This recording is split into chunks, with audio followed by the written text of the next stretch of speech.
News headlines of the day from CMR. Good morning, Sandy. Happy Monday. Hey, good morning, Blake and Aaron. Totally renaming you this morning. What's up, Black? Okay. No. I also said Monday. Happy Thursday. You're not going to fool me this morning. All right. What is happening? Feels like a Monday. You did a good try. All right. So we got lots of news. Well, not lots of news, but a little bit of news for you this morning. So, First, how was the Ag Show? Yes, it was good. It was actually really well attended. I didn't see you there. But Well, we were in line, and the traffic, we were just saying, when I got in line, the traffic was at the Crichton's house where the Christmas lights are. Yeah, I heard it was pretty bad, like a 2-hour wait. So we did a U-turn. Yes, well, it was good. The attendance was actually really good. Mm-hmm. Lots of vendors, and of course, lots of food. And the Countess of Wessex actually did the official opening by the ring of the cowbell. Lots of cows and pigs and chickens and more cowbell on display. Get a chance to talk to her, or no, you're not allowed to interview them. What? Yes, there are rules in place. No interviewing. Don't look at them in the eye. Yeah, I know, right? So it was. That part of it was all right. She just rang the bell, and then they gave her a tour of the facility. So.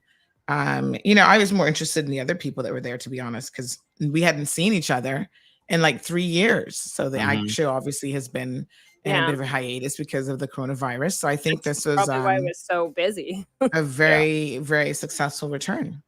All right. There's a man that's missing, Honduran man, Mr. Douglas Hurlston. He lives longtime resident of the Cayman Islands. He is 42 years old. He's gone missing on his 16-foot boat. He was trying to get to Honduras, to Banaca, Honduras, but may have gotten into a little bit of trouble. So we're waiting to get some updates this morning about whether or not he has been rescued, because some sources are saying that he may have been found. But as of last night, he was still missing. He was last seen on Swan Island, where he was refueling his 16-foot white and green that is a small boat. Yes, to go all the way from here to Honduras. Seas? Oh my gosh! Yes, wow, that's what I thought too. That's small. That's a Somebody small else boat. is saying the boat was 26 feet, but That'd be better. the Coast Guard, was informed that it was 16 feet. So I don't know. It doesn't look very big, but there you have it. So we'll keep an eye out on that story in terms of updates. Wow. So that's what's trending this morning. All right. We'll catch Sandy's show on Bobo 89.1 FM coming up in 1 minute exactly. And we'll see you tomorrow for Friday headlines. Awesome. Have a good one. You too. Thanks. All right, what do you got coming? I think we have a slightly different clock. He says a minute, and I'm like at 15 seconds. Let's see. Good morning, everybody.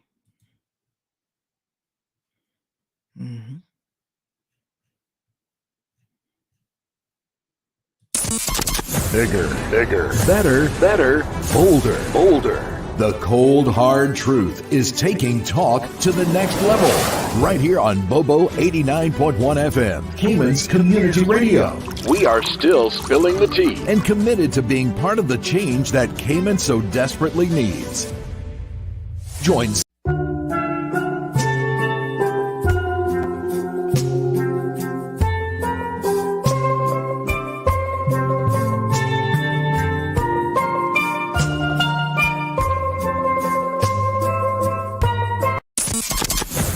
Bigger, better, bolder. The cold, hard truth is taking talk to the next level. Right here on Bobo 89.1 FM, Cayman's Community Radio. We are still spilling the tea. And committed to being part of the change that Cayman so desperately needs. Join Sandy Hill weekdays from 7:30 a.m. for Premier Access, Cayman Voices, Truthful Thursdays, and much more. Cayman's #1 talk show is now bigger, better, bolder, and more than talk.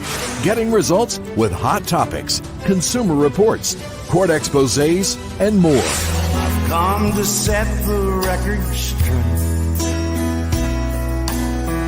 I've come to shine the light on you. Let me introduce myself. I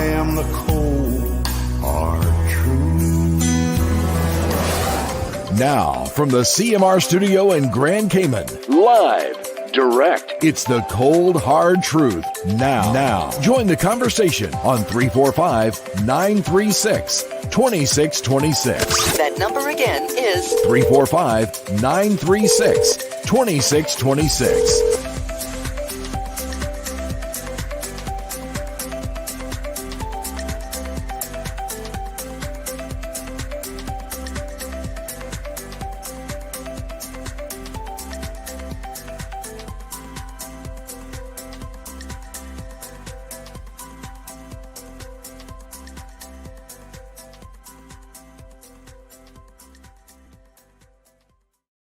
All right. Good morning, folks. Welcome to another episode of the Cold Hard Truth. You guys know how we do it. We keep it cold, brr. We keep it hard, and we keep it truthful, most importantly. Hope you guys had a fantastic day. I noticed that my computer's a little out of sync today. I think I've got to resync the time. These things happen. It's so weird how it happens, but it does.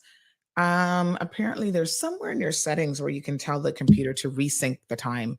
But I've got this, according to this online clock, it says that your clock is 35.3 seconds ahead. Well, at least it ain't late, honey chill. It's ahead of time. So I'm just trying to remember how to do that. Adjust time and date. There is a syncing option here. Set time automatically. Sync now. Let's see if it'll sync up properly. Yes, so now it says 7:33 and 27 seconds. Let me refresh. It still says my clock is out of whack. Oh, well, 35.3 seconds ahead. We'll figure it out one way or the other. So I got to be very precise with time today because poor Chuck is out sick. So there will be no overtime. If we go into overtime, the radio will just cut short. So just FYI. Y'all try to keep if you call in, try to keep your calls as precise as possible. Yes. Beautiful. Now it says my time is exact. So it has refreshed. Look at that. All right, beautiful people. Who's with me this morning? Wake up, wake up, wake up. Y'all can't be sleeping this time of day. Time to get up and at 'em. I know y'all are so happy that the kids are out of school. I believe the premier is joining me this morning. He, I think, was probably very, very tired yesterday, as it was most people who went to the agriculture show. So by raise of hands, how many of you went? We're going to talk about it this morning. And I will let you guys know what my thoughts were about the show. If you tuned in, you would see that we actually live streamed quite a bit of it for you yesterday. And there was a lot to cover. I mean, it was quite a bit. So listen, we reported late last night that a young man by the name of Douglas Omar Hurlston had gone missing. He was on his way to Banaka, and he unfortunately may have kind of drifted a little bit. So we've gotten word, and I've just received a conflicting message here, but we had understood that he was in a 16-foot green and white panga vessel. And apparently he stopped at Swan Island to refuel. I guess that was either yesterday or day before yesterday. What day is today? Thursday. So I don't really know. I'm trying to clarify something here. So yeah, he did stop there, and they gave him 40 gallons of fuel. No, I don't know, for a boat that size, is not enough fuel, but they're thinking it may not have been enough. And then apparently the water was a bit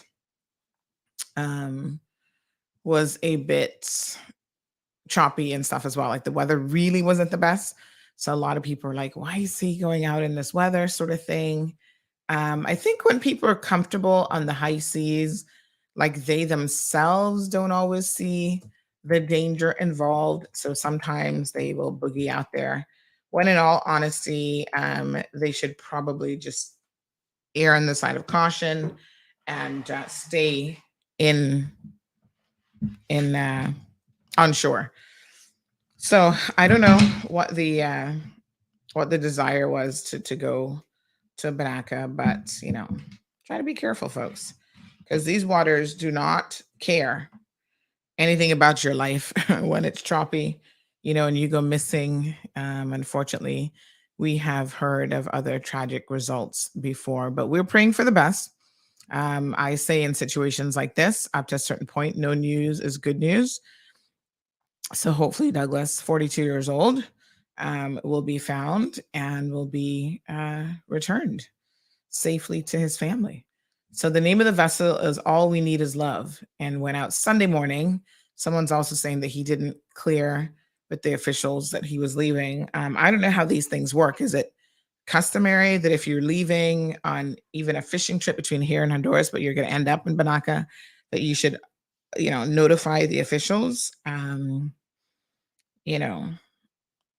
think anytime you're going out on a boat, you should probably make sure that as many people as possible know that you're leaving, and that you then have the correct, GPS trackers and whatever emergency equipment that you need to have on board.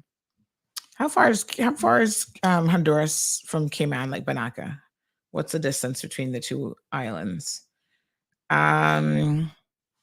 So we'll update you guys as soon as we hear. But the U.S. Coast Guard has notified the Cayman Islands Coast Guard, and essentially the Cayman Islands Coast Guard is not in a position to do much about it, because it's definitely outside of our waters. But they, this is, I guess, how these agencies work between each other. Professional courtesies, they will let them know that a resident of the Cayman Islands has gone missing. So someone says that once you leave the 12-mile territorial waters, you're supposed to clear with customs and immigration. Yeah, I'm sure on the other end, they probably want to know that you're coming too, right? So, yep. All right. Is that a journey that people take often? 186 miles to Swan Island, and then Banaka is an additional, how many miles? Yeah, got to be careful out there, y'all. So, we'll do a couple news bits before we talk about the agriculture show. And so Jamaica, quite interestingly enough, has removed the visa-free transit for Cubans. Now, you guys know that this has been, I think, a point of contention for Jamaica for quite some time. With the recent migration, the increase, I should say, in migration with the Cuban nationals, they're becoming a bit of a, how can I say this nicely? I don't want to insult my Cuban friends, but they are becoming a bit of a pain for immigrations all over the world. So yeah, it's not an easy thing for people to deal with the influx, no matter how many resources you think there might be. Here's a headline from January the 6th. Influx of Cuban migrants shuts down national park. So that's the Dry Tortugas National Park in the Florida Keys, was temporarily closed due to the public influx of migrants from Cuba. So this continues to be, a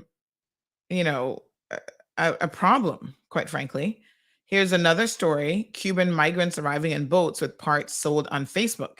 So this is the Florida coast, has become a popular destination, obviously, for Cuban migrants. Trips through the Florida Straits especially picked up after since COVID, to be honest. But specifically, they picked up after President Joe Biden's January announcements that Cubans and Haitians and Nicaraguans who cross into the U.S. via land through Mexico without authorization would be denied entry. So, even the U.S. is tightening their policy, and not just for Cubans, but Haitians and Nicaraguans as well. If you don't do it the right way, they're not going to be in a position to assist you. So they continue to travel by water, because I think that route is still, it's extremely risky, but it still might be their better option. And apparently they are building these boats from parts that they find on Facebook. And according to this source, Walter Pena, who lives in Havana, Cuba, He says that many of the boats that they build do not meet the basic standards to have a good performance at sea. Well, no shocker there. I mean, we've seen some of them, right? They look horrible. So, you know, a lot of people now have access to Facebook marketplaces. And so the migrants are actually building these vessels from the Facebook sources. So Pena has sold engines, lights, and steering systems in Balseros Cubanos, which is a Facebook group, which stands for Cuban Rafters. They have a Facebook group called Cuban Rafters, y'all. So they'll post stuff like this person says, it's in Havana, interested in private, the English is obviously broken up a little bit here, but it's given with the spare parts you see in the photos, plus 2 straps, original tank, and another 34 liters, 50,000. I guess that's 50,000. What's their currency in Cuba? Is it lempiras? Trying to remember. I've been there so many times. I feel like I should know this. Anyway, so, you know, people who are wishing to leave the country illegally in that end can actually purchase these parts. However, these parts are really, I guess you get what you get, and you never know really if they are working properly. So you're taking a chance. What a mess.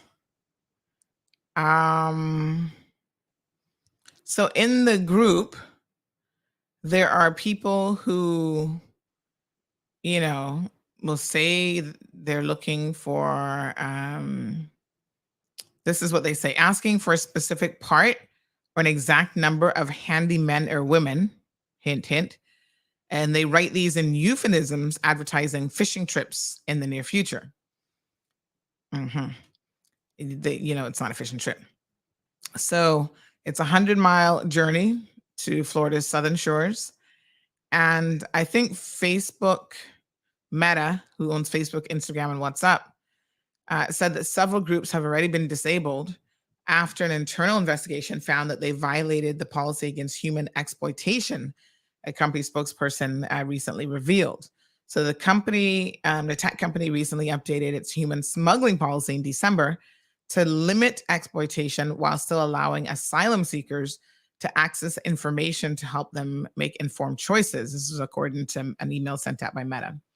So in their email, they say that our policy does allow people to discuss migration, especially in the context of escaping conflict, oppression, or otherwise unsafe conditions, and their right to seek asylum and their desire to escape these dire conditions. And according to Pena, the situation in Cuba is very dire.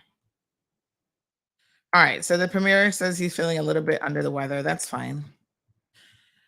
Yeah, I figured he probably had a full last couple days up and down between the sister islands and here and that sort of thing. All right, no worries. We will chug along without you, sir. Thank you for letting me know. Okay, so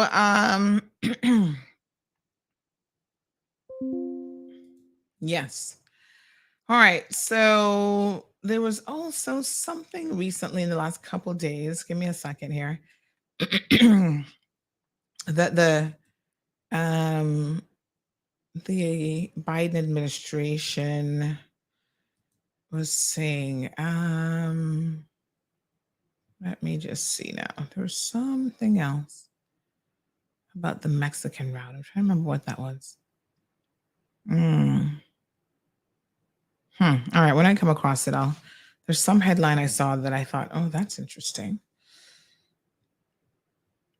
Okay, so Jamaica now is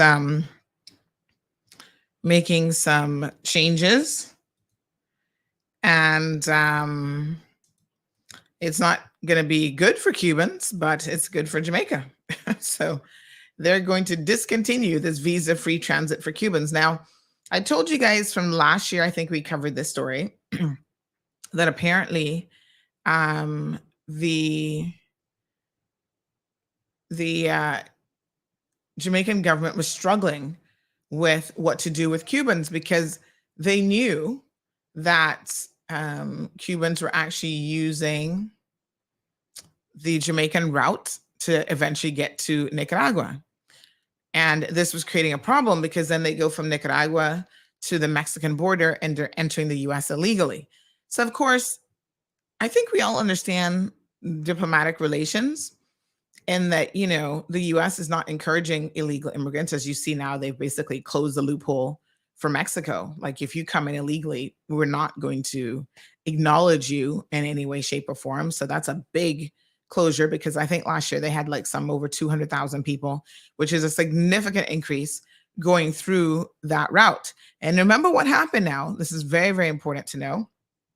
I'm sure the reason why Nicaragua is on the list, not necessarily because I don't think they've had a huge influx of people leaving Nicaragua, but I mean, Nicaraguan nationals, but they are the reason why Cuban nationals are able to get to the Mexican border a lot easier. Because remember, they introduced a visa-free system between Cuba and Nicaragua, and they claimed it would help, you know, Cubans come into Nicaragua, transit, whatever. But really and truly, how it has helped Cubans is that it has allowed them to not have to go through the very dangerous strait. What's it called again? That going through the Colombian, oh my gosh, the Colombian part of the Colombian jungle, and it's considered one of the most dangerous passages by foot in the world. And what they essentially have done by eliminating the necessity for them to go through that route is that essentially they can now, you know, traverse easily through Nicaragua. That cuts the route significantly, at least by half, if not more. And then they go from Nicaragua into Mexico, and then they try to get across the Mexican border. So it's, you know, a concern, most certainly, for the American officials. And it's really quite sad, but, you know, no one can just take an influx of illegal migrants. We can't afford it. The U.S. government is under pressure, and, you know, it's just difficult. Listen, we all understand that during tough economic times, such as COVID, tourism was shut down in a lot of countries for years, and, you know, that's not unheard of, but it puts the pressure on poor people a lot, just like in this country. We're all talking about, you know, poor people are feeling the crunch of the COVID pandemic more, of the inflation, double-digit inflation. Yes, poor people always feel it more. This is the reality of what it is that we have to unfortunately deal with. Having said that, you know, the end result really is that there will be a lot of movement across borders, people trying their best to get somewhere else where they think the grass is greener. The Darien Jungle. Thank you so much, Damien. I was thinking that was the name of it. Yes. So it's difficult times. You when your country is hit even harder than other countries, you believe the grass is greener, and you jump up and you risk your life, you risk everything to try to get across a border to see if that's going to help your situation.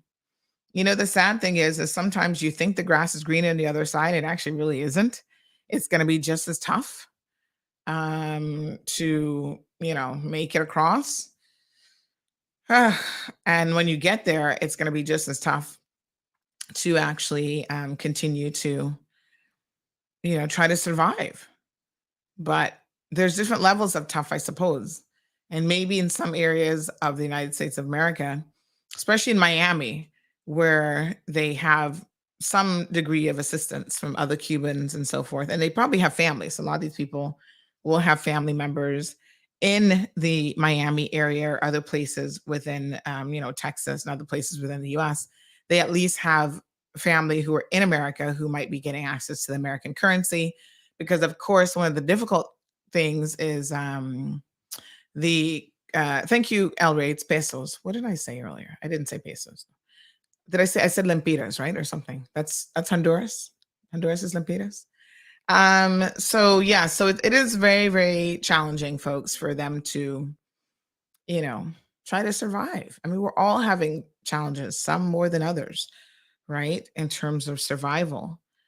But yeah, I mean, I feel for them, but I also understand the necessity for every single country to protect its borders. And there's only so much that you can do as it relates to, allowing foreign nationals to come into your country, especially when they've not gone through any correct route to get here.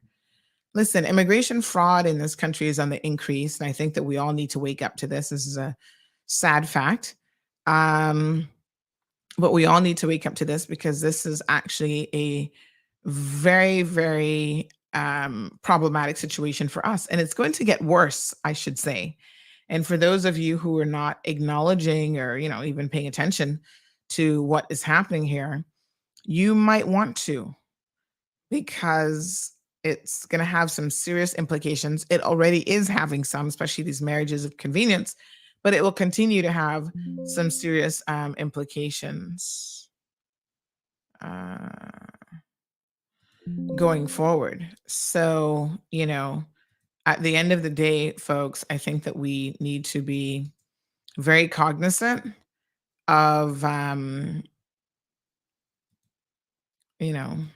how this is impacting our lives, the lives of our children, and future generations by allowing people to completely be dishonest when it comes to the immigration laws. And it's not just marriages of convenience. And it's something that I'm going to address here shortly in one of my video editorials, because I think it needs a focused discussion. Yes? So really, really interesting times that we're living in. Caymanians in the past have had to migrate other places in the world. But, from everything that I've seen, our people actually did it the right way.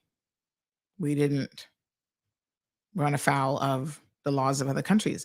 And in fact, the more I do my Cayman Voices series and I, talk about the implications of our seamen and so on, we did an amazing job, quite frankly, of being fully compliant. And these big shipping companies back in the day were more than happy to arrange to have Caymanians get American citizenship and residency and so on if they wish to do that. And that's why you will find a lot of Caymanians, my apologies, who traveled to the US and all over the world. Once their seafaring days were over, they decided to settle in the US, or they at least lived a portion of their lives in like New York and Texas and other areas, and some never returned to the Cayman Islands. So good morning to Mr. Robert. Miss Iva is here. I need to turn on my lights in the back. I'll do that during the commercial break. Good morning to Stephen. Irvlin is here. Good morning to Miss Brenda. Tamara is also joining us this morning. So good to see you. Teresa, got to put that little twist on the name this morning, is joining us this morning. Felicia's here. Shay says, good morning. Keep my family in prayers, please, this sad morning. But I trust in God. So Shay, what's going on? What's going on? Richard is here, says stuck in traffic yesterday for 2 hours getting to the agriculture show. We're going to talk about that, Richard. Whew, what a hot mess. Damien says that the crime in the U.S. has risen in these states also, but certain news will not disclose this. Look at the sanctions and past political interference in these countries from the U.S. government. Thank you. Confirming it's U.S. It's Cuban pesos. Brenda says that's the convertible currency. Miss Wee Wee, good morning. Romelia says, good morning, honey child and Cayman, giving God thanks for another beautiful day in paradise and have a blessed and victorious day in the Lord. She says the same thing every single morning. Thank you for those wonderful and positive well wishes. I just got a news update about Ukraine. That's another hot mess. So Miss Olivia, Jonathan, Mr. Amelia praying for the premier. Yeah, he's probably just tired. I mean, they do a lot of up and down and all over the place. So Miss Brenda, let me see if we have any information on that. So remember now with the Cuban migrants in Jamaica, the Jamaican government was kind of sick and tired of them using that route. What they say was, they knew what they were doing. And listen, I think governments have to be careful. So even for us, a lot of you say, oh, just help the Cubans out. And we're not allowed to do that because of the international treaty that we are a part of, that comes via way of the EU, and the UK basically is signed up for this. And if we do it, we run the very, very serious risk of the United States finding another reason to blacklist us, thinking that we're trying to help Cubans get to their shores, because that's what it would be viewed as. So we're not really permitted to help them, with their vessels and stuff like that, because the only reason why they're out there is they're journeying on to the United States of America. And anybody who assists in transit would then be committing an offense. So in a way, Jamaica realized that they were being used. Their national airline was being used. So they were jumping in Cayman Airways, going from Cayman Airways to Jamaica, from Jamaica to Nicaragua, and then from Nicaragua to the Mexican border, and from there trying to enter the US illegally. So they had this this visa-free transit option, and they could travel through Jamaica for up to 3 days. So now, as of March the 13th, this option will disappear. And this is according to Jamaica's Ministry of National Security. They're going to discontinue it. So I don't know if they have an influx between now and the 13th, but this is going to be a thing of the past. They gave no explanation, because most countries don't have to give you an explanation, honey child. They just change their policy and they say, hey, this is what it is. But I think we all know exactly what it's all about. They're trying to curb this influx of Cubans who are using Jamaica as a transport point to Central America in an attempt, again, to legally enter the United States. The Minister of National Security, Dr. Horace Chang, said that there is concern that a number of them are using that facility to transit to Nicaragua and then onto the United States through the southern border. He said that his government was aware of the challenge and was looking about how to correct the problem. So meanwhile, the Biden administration again said on Tuesday that it would deny asylum to migrants who show up at the US border without first seeking protection in a country they pass through. So this is interesting because this, again, is the position that even the UK has taken, not in relation to Cuban migrants, because obviously they're not going through the UK to get to the United States of America.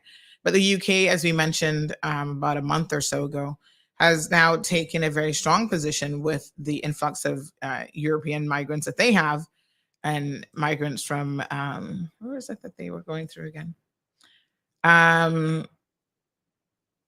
Let me just see here now. This was our prime minister. So yeah, I mean, a lot of people are taking a very firm position now that they've got to curtail, because it's not being curtailed on its own. So they really must curtail the ongoing influx of migration into their country. So let's see how that works. I mean, we'll keep an eye on the situation. It probably will be very, very effective, because I'm assuming that now for you to get a visa, you've got to do some explaining coming through Jamaica. How does that impact Cayman? I'm curious to know. Let me just plug my phone back in. I was charging it this morning.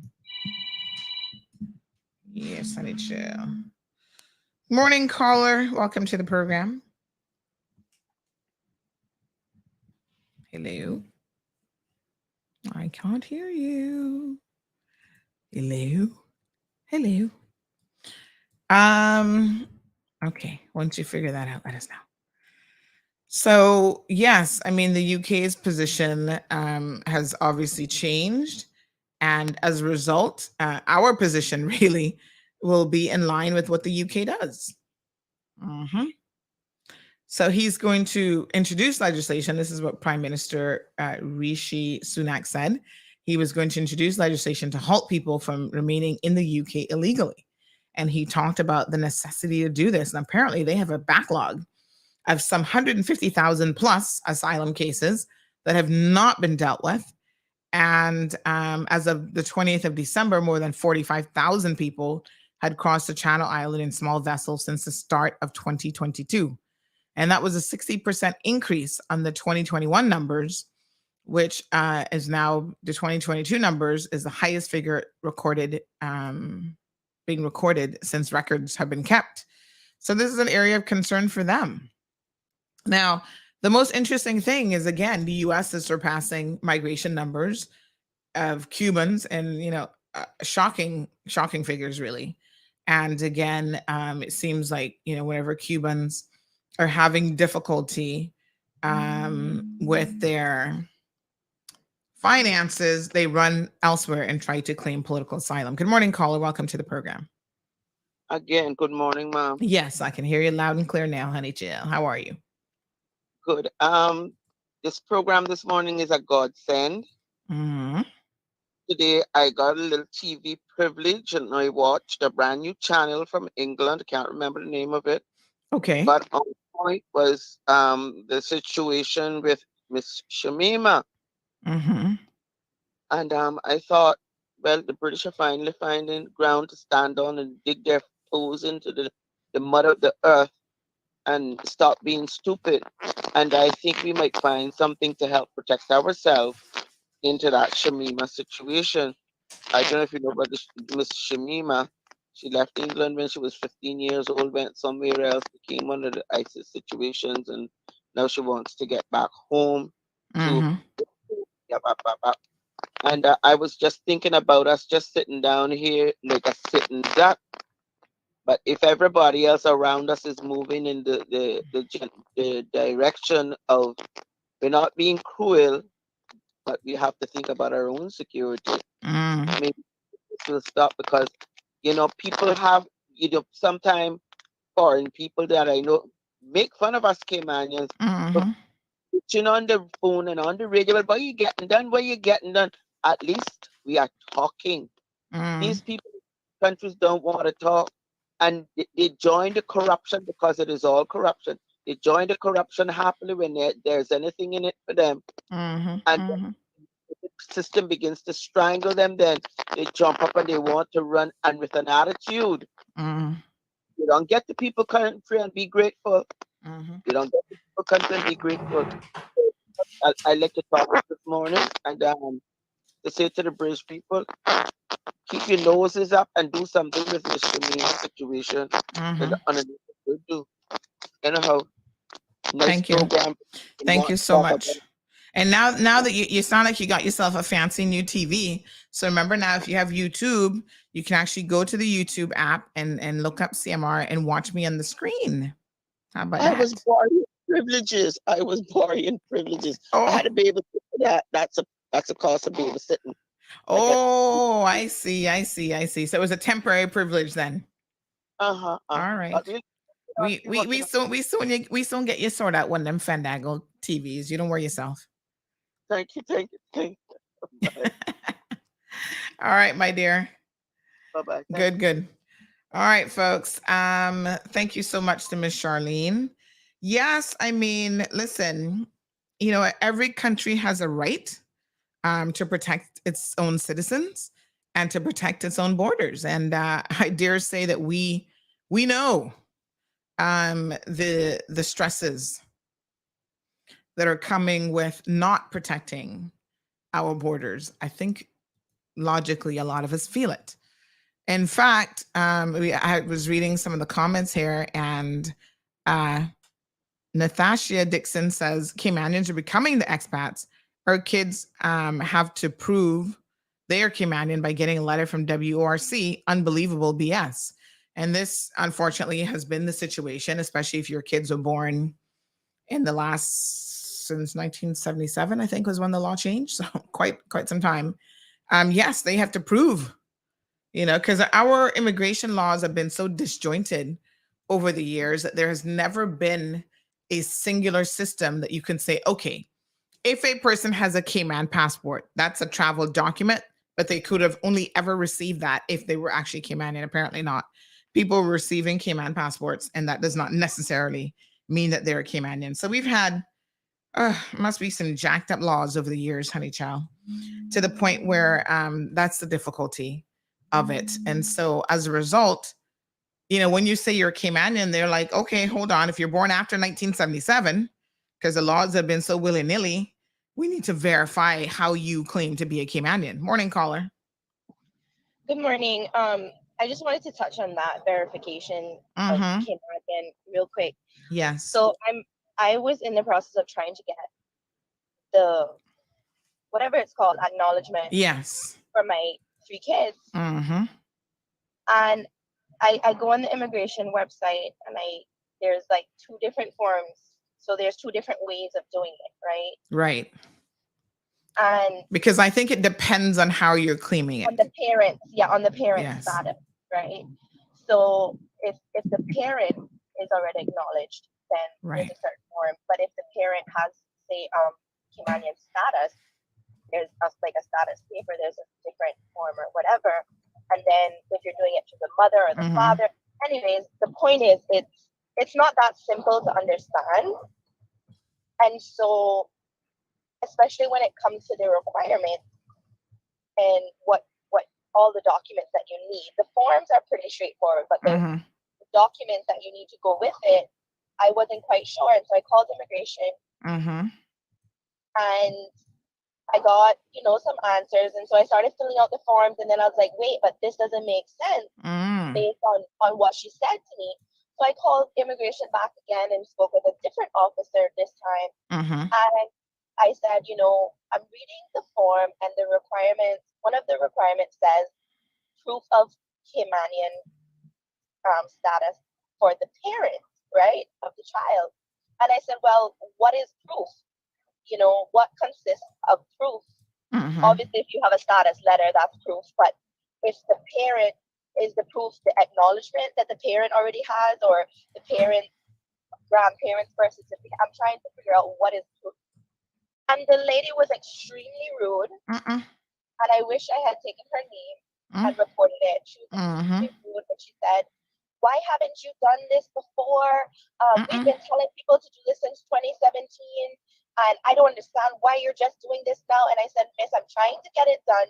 Can you please explain to me what I need? Well, the requirements, the list is right there. And I said, Miss, I'm looking at the list, and it says proof of Caymanian, and I'm trying to figure out what that means. What proof do I need? And she just kept going on. Apparently, I don't know if she didn't know the answer, but she could have said, hold on, let me find out from my supervisor exactly what you need or whatever. And I'm not a person to be rude. Yes. And I just simply said to her, I said, Miss, you asked me why I haven't done it yet. This is exactly why. Confusion junction. How to do it. And I'm calling the people that are supposed to give me the information, and this is what I'm getting. And I told her, have a nice day, and I haven't done anything with it since. Oh God. Yes, I mean, I did mine for my daughter, and I kind of took the approach that do it once and get it done and over with, because supposedly I never have to do it again. But yes, it took me, I mean, I know people who know people. So, I tend to go straight to the source when I need information, because not every person gives you good information, unfortunately. And what you've mentioned about one person saying one thing, somebody else saying something. If they don't know the information, no one knows everything. Yes. But you don't need to be rude to people. Customer service in the immigration department is lacking, and like I said, had I taken the name, I would have reported it. I'm not the type of person to get people in trouble, but I mean, you're saying to me, because now when you register your child for school, like reception or primary school, if it's a public school, they need the acknowledgement. They need the acknowledgement. Oh, and my son is getting ready to do that, and so now I'm like, okay, I need to get this. But you're calling and asking for help, and you're getting basically cussed out because you haven't done it already. she didn't even know the ages of my children. Suppose my child was just born and I'm trying to figure it out. Like, right. It was extremely rude, and I really feel like that needs to be addressed. Yes. Let's see if we can't get you some answers this morning. So can I ask you just a little bit of information? Because I know it does kind of depend on, were you born before 1977? Yes, but I have Caymanian status. I was not born here. Okay. My father is from here, and I was raised here, but I wasn't born here. I was born in the U.S. So I have status. So it's a different. Okay. And the father of the child is Caymanian by birth, or? Yes, but we were not married at the time of the child's birth. So if you're not married when the child is born, you have to do a DNA test. Okay. All right. Which is so, and he was born before 1977? So after. Okay, after. All right. So let me try to, with that bit of information, I think that's enough. Let me try to get some answers for you here this morning so that you can know exactly what it is that you need. Thank you. I really appreciate it. No problem, my dear. Okay. All righty. So, yes, it is frustrating, and listen, I know immigration gets a lot of work, and soon I'm going to do an expose on something that's going to knock your socks off. I don't want to say too much about it because you guys are really, I'm doing some research. Let me just leave it at that. But they do a lot of work, and you guys would be surprised some of the stuff that they have to deal with. So as the caller rightfully said, we try to be respectful to them, try to give them a little bit of a leeway. My husband had applied recently. He didn't have a choice, apparently, because once you've had RERC for 7 years, I don't think they call it RERC anymore. But once you are at that point, you have to then apply for status or whatever. You don't have a choice of just not doing anything. My husband wasn't particularly bothered, but then when it was like, okay, you have to do something. You can't just stay in this RERC because that actually expires, you see. So then we had to do a few things, and that included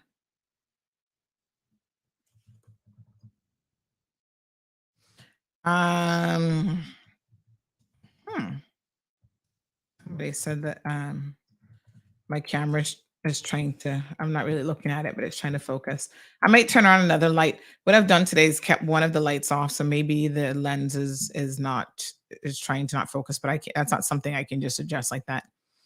That would require taking the camera down, which is not an option when you're live. Thanks for letting me know. Okay, so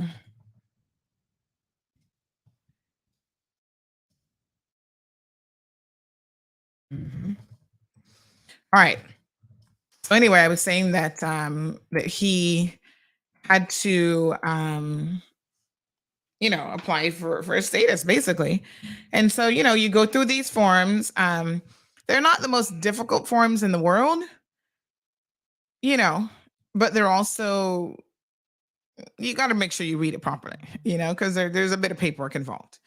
You have to fill out the form and then make sure that all the accompanying documents. So one of the requirements that they have is that you have to get, I think it's 3 reference letters from Caymanians, right? And then those people, when they supply their reference letters, they have to provide whatever proof it is that they're Caymanian. So depending on when they were born, it might be a copy of the passport, if it was before 1977 or whatever. And so, we submitted it. Over a year later, it was finally listed with the board. Yeah, I was like, okay. I had no clue that it was taking this long, but it is what it is. So right, they say, okay, now it's going to be listed a year later. I'm like, okay, forgotten all about it, to be quite frank and honest. Then they come back and say it's been deferred because one of his references, so-and-so, didn't provide proof that he's Caymanian. I'm like, that's strange, because you make mistakes, but I actually did the application for my husband because I swear he thinks I'm his personal assistant, which was fine. You know how these men are, child.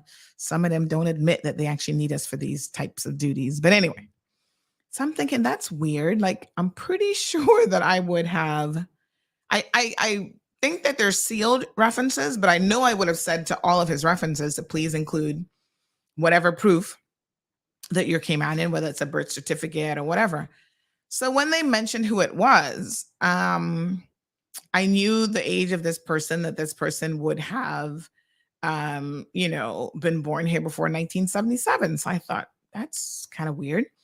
So I went back to them in an email and said, tell me what exactly proof do you need? Because this person supplied a copy of their passport and they were born before 1977. So if you're born before 1977, copy of the passport is all you require. Then they came back and said, oops, sorry. The board chair or somebody got it wrong.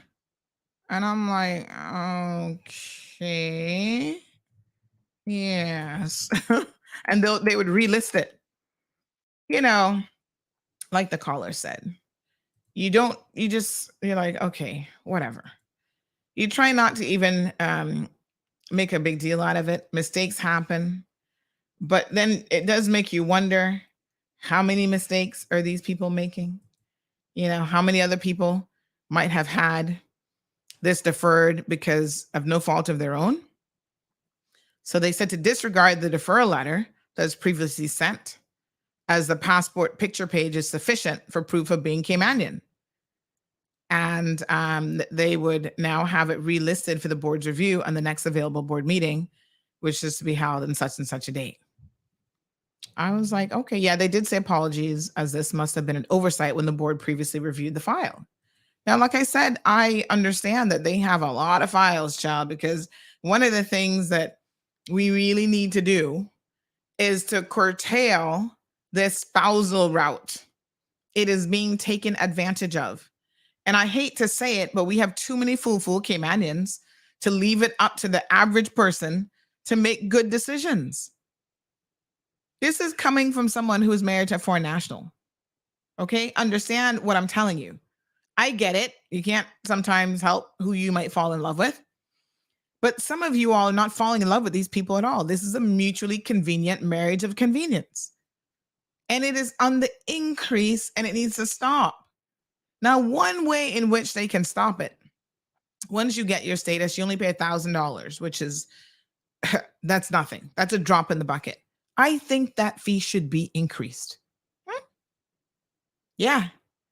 Now, you might be thinking to yourself, hold on a second, Sandy. If we increase it, then that means that we're going to be eliminating and impacting poor people. Well, let me put it this way. The people who are more likely to take advantage of this are people of lesser means. And unfortunately, you are making it very, very simple for them to do so. No checks and balances. Enforcement claiming that they don't have the time to check every single marriage. Yes. I would love to know. I wonder if anybody's keeping track of these figures.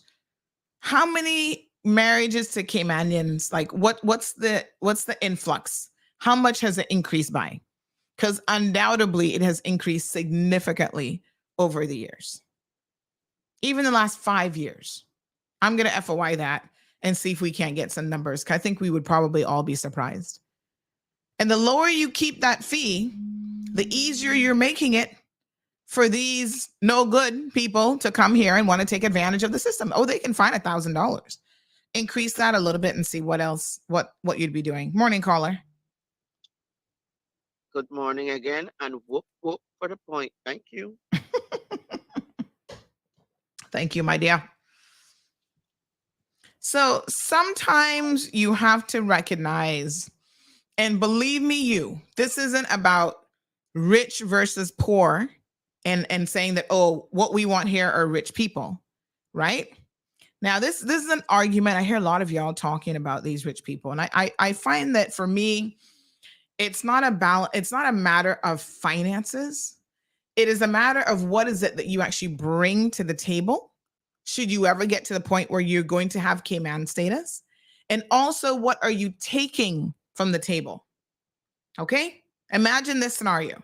Thanksgiving dinner. Ooh, we love us a Thanksgiving or Christmas dinner. Okay, mine is probably more into Christmas dinner. I grew up in the States, so y'all know I love me a Thanksgiving dinner, right? You invite family. In some families, everybody comes, it's a potluck situation. They bring a pot, they bring something. Okay, I'm going to bring the mac and cheese because y'all know that's my signature dish.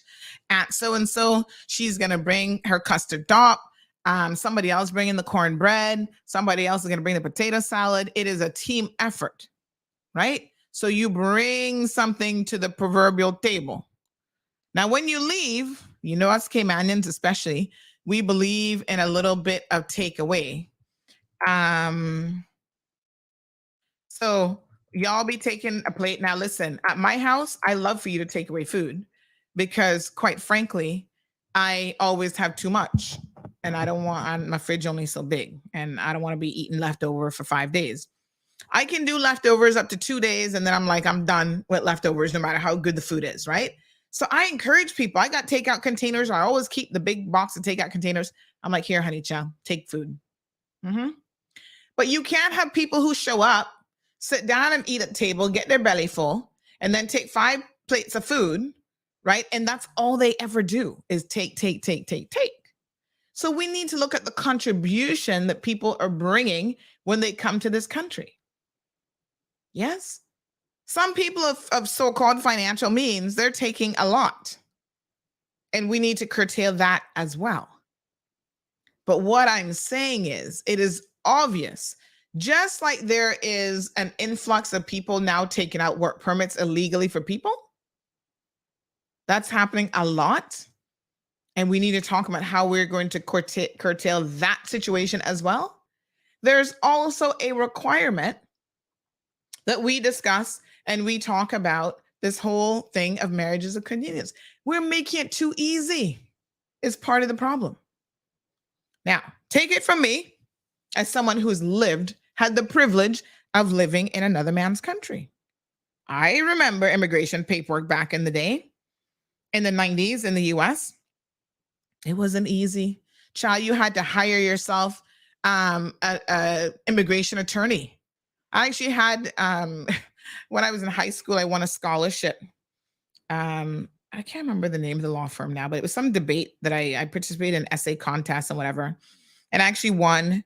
And so this law firm, they had like a dinner honoring us and all this kind of thing. And I got a partial scholarship to USF. Well, it was only then that apparently I recognized, as a kid, I didn't know any better, that I was considered an international student.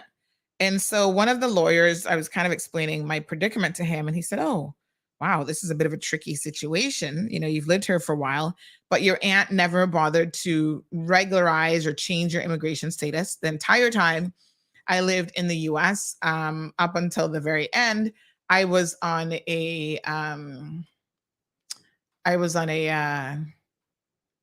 student visa, right? Now, the US, not joking with you, you go there on a student visa, you stay on a student visa, and there's certain requirements. My aunt, in order for her to get a student visa approved, had to show them her bank account information. And this was back in the 90s. No, I went in the 80s. I went there 82, I think it was. Yes, she had to get a bank statement and provide to immigration to even get a student visa approved for me. And yet we have people coming into this country, right, who are doing all sorts of stuff, applying for all kind of residency and status, whatever, and we not asking for no bank account information? You see why the system is ripe to be taken advantage of? It is super easy, in fact, and it needs to be stopped. We need to curtail it, and as a matter of national urgency. Now, let me be very clear. I had somebody call me the other day. She was trying to get ahead of somebody else who was going to call me and complain about the fact that she was taken advantage of them, took out work permit, didn't give them their money back, and this and that. Now, y'all really take me for a fool. I know that you do, because some of the stories that y'all decide to tell me, I have to really shake my head at. So this person's story was, oh, Miss Sandra, I'm charging an agency fee So I'm taking out a work permit for people, but I'm the agent, and so I'm just filling out the paperwork for them, and somebody else is going to hold the work permit. I'm like, y'all think I'm stupid or what? Really? So I started asking them some questions. I said, oh, do you have a business license to act as an agent? No, I haven't gotten that yet. So you are doing something illegally because you claim that it's a business, but you've not bothered to fill out one simple form and pay one simple $75, which again, government needs to look at that too, because y'all opening businesses left, right, and center, and then using it to get illegal work permits. Yeah. So you're an agent, but you don't have the required paperwork for you to act in such capacity. Oh, yes, you're right. I should go and fill out the paperwork and get that done. I said, uh-huh. And how much are you charging per application? Now, when she mentioned the amount, I can't remember the exact amount right now, but when she mentioned the amount and I heard it, I was like, no, that's not an agency fee. Let's be very, very clear, because I've actually done this type of business myself where I filled out paperwork for people. You charge a nominal fee to do the paperwork, depending on the type of application and how much time it's going to take to complete. So you're going to be charging more than the person's work permit fee, and you expect me to believe that that is your agency fee? Clearly, you don't know anything about being an agent and about filling out work permit forms. But you see, that's not what's going on here. That's not what's going on at all. These people are charging people for their own work permit fees, right? Charging them another fee on top of that because they're promising them, oh, I can get you a work permit. When you're an agent for, companies, you are not promising anything in relation to the work permit. Y'all listen to me very, very clearly. All you are doing is completing the paperwork. You have no control over whether or not immigration approves it, right? And in fact, you should not be out there aligning them with employers either. So when she told me that she was doing that as well, I said, hold on a second. So you're an agent plus an employment agency is now what you're trying to tell me? Oh, yes. Well, I put her in contact with this person who said they had a job. I said, child, please. Who the hell do you think you were trying to fool here today? Huh? I look stupid? Well, maybe I do, but I'm not. I'm like, girl, please. And you have a license for that too? Because that's a whole other separate business license. No. What you really worried about is that somebody that you done gone and conned and scammed is going to be calling me to say, Miss Sandy, this person has conned me and I want my money back and they don't want to give me my money back. That's why you're calling me. Now, here's the irony of it, right? Life can be so ironic because guess what? Just this week, a couple days ago, someone sent me this same woman who called me, her photo, and said, here's another one for you, Sandy. She is scamming people as well. Another scammer with work permit. And then they gave me her name and her picture. Ooh, honey child. And I'm like, really? Y'all need to do better. Good morning, caller. Good morning, Sandy. How you doing? Not bad. How are you? All right. So let me ask you this now. If an expat is born, have their PR paperwork here, and they have children here, do they have to prove to they have to prove what's the status on them having their children become citizens or naturalized or whatever? Being born in the Cayman Islands does not give you the right to anything. Right. Okay, so let's be very, very clear about what the immigration law says. So if they're foreign nationals at the time of the birth of the child? No, they get the PR, they get the little wonderful, beautiful passport, and they jump up and say, I'm Caymanian. So they get PR status. Which one? They get the status. They get the status. Sorry. At And the they get time that the Cayman children are pass. born, they have status. Right. So that's passed on to them. Okay.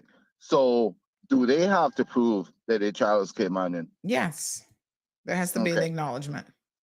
But here's the thing, Sandy. I'm born in 72. My wife is born in 75. Mm-hmm. Okay. Mm-hmm. And we had to prove that our children were Caymanians. Yeah, well, everyone who has Yeah, but Sandy, Sandy, look, that I'll be honest with you, that is BS. Does not make any sense because enough Caymanians runs to the United States and jump up and have a child in the US, and automatically that child is American citizen. you Now, can, but hold on now. You can No, imagine if Cayman had such a policy. No, but I am saying We had it what I before was saying- 1977, and we had to change it. Okay, so we had it before 1977. Mm-hmm. And like I said, my wife was born in 75. I'm born in 72. And my children, who were born in 95, 2006, and so on, still had to prove that they're Caymanians. We were born before that time was cut off. And my mother was born here in 1932. But you don't have to acknowledge yourself, but you have to acknowledge your children. Why should I have to acknowledge my children if my children were born before if I was born before 1977? No, because that's for you. That's for you, right? So in a situation like that, it is very straightforward to get it, but you still need to. Because I mean, listen. Unfortunately, there's so many mix-up stories and situations that have occurred. So although your parents might have been born at a time when there's no question that they are Caymanian, the children or grandchildren of those individuals could be in very, very different situations. But I think in your situation, that is the easiest form of acknowledgement. My question is now, how is it that my children could get a passport which says British Overseas Dependent Territory? Shouldn't that not have been done before you got the passport? Well, anybody can get a passport because a passport is a travel but you see, document. That's the thing. Before you allow somebody to get a passport, if they're going to come and say, okay, I'm going to get a passport for your children, you should be able to do that paperwork there and then so you don't have to have that harassment. You throwing the passports left, right, and center like there's nobody business. So if you're going to allow... But, caller, this is what has happened, right? Over the years, there have been different pieces of legislation and the legislation has changed. So that is precisely why anyone born prior to 1977, apparently, if you had a Cayman passport, you were considered a Caymanian. The laws changed after that to allow other non-Caymanians, because it is just seen as a travel document, not a proof of any sort of status, to be able to get said passport. That is not just a travel. Listen to me. If you get kidnapped any country around the world, they grab your passport. That is citizenship. That's not a proof of travel. Well, I'm telling you that from a legal perspective, it's considered a travel document. Let me put it this way. Let me put it this way. The Canadian guy who came here with the weapons, he has a Canadian passport, a Russian passport, and something else. He's got a third one. What is he? Okay. What is he? Canadian? No, he is a Canadian. If he goes back to Canada, he's considered a Canadian. If a Caymanian, if he's traveling on his Russian passport, is he all of a sudden Russian? He's citizen of Russia. If you travel, if a Caymanian does not, let me be clear to you, okay? And everybody knows my voice. If a Canadian is going to, if you're a Caymanian, you have a U.S. passport, okay? You go into the U.S., you have a Cayman passport with no visa inside of it. You show up at the airport to check in with that Caymanian passport with no visa, you're not getting on that flight. You go into the United States with a U.S. passport, you consider a U.S. citizen. When you land into the United States, they're going to say, welcome home. Sandy, so if I live in the United States of America and I have a green card, which means that I have permanent residency, are they going to be saying welcome home to me too? Because there was a time in the U.S. that you didn't even need a passport for anything.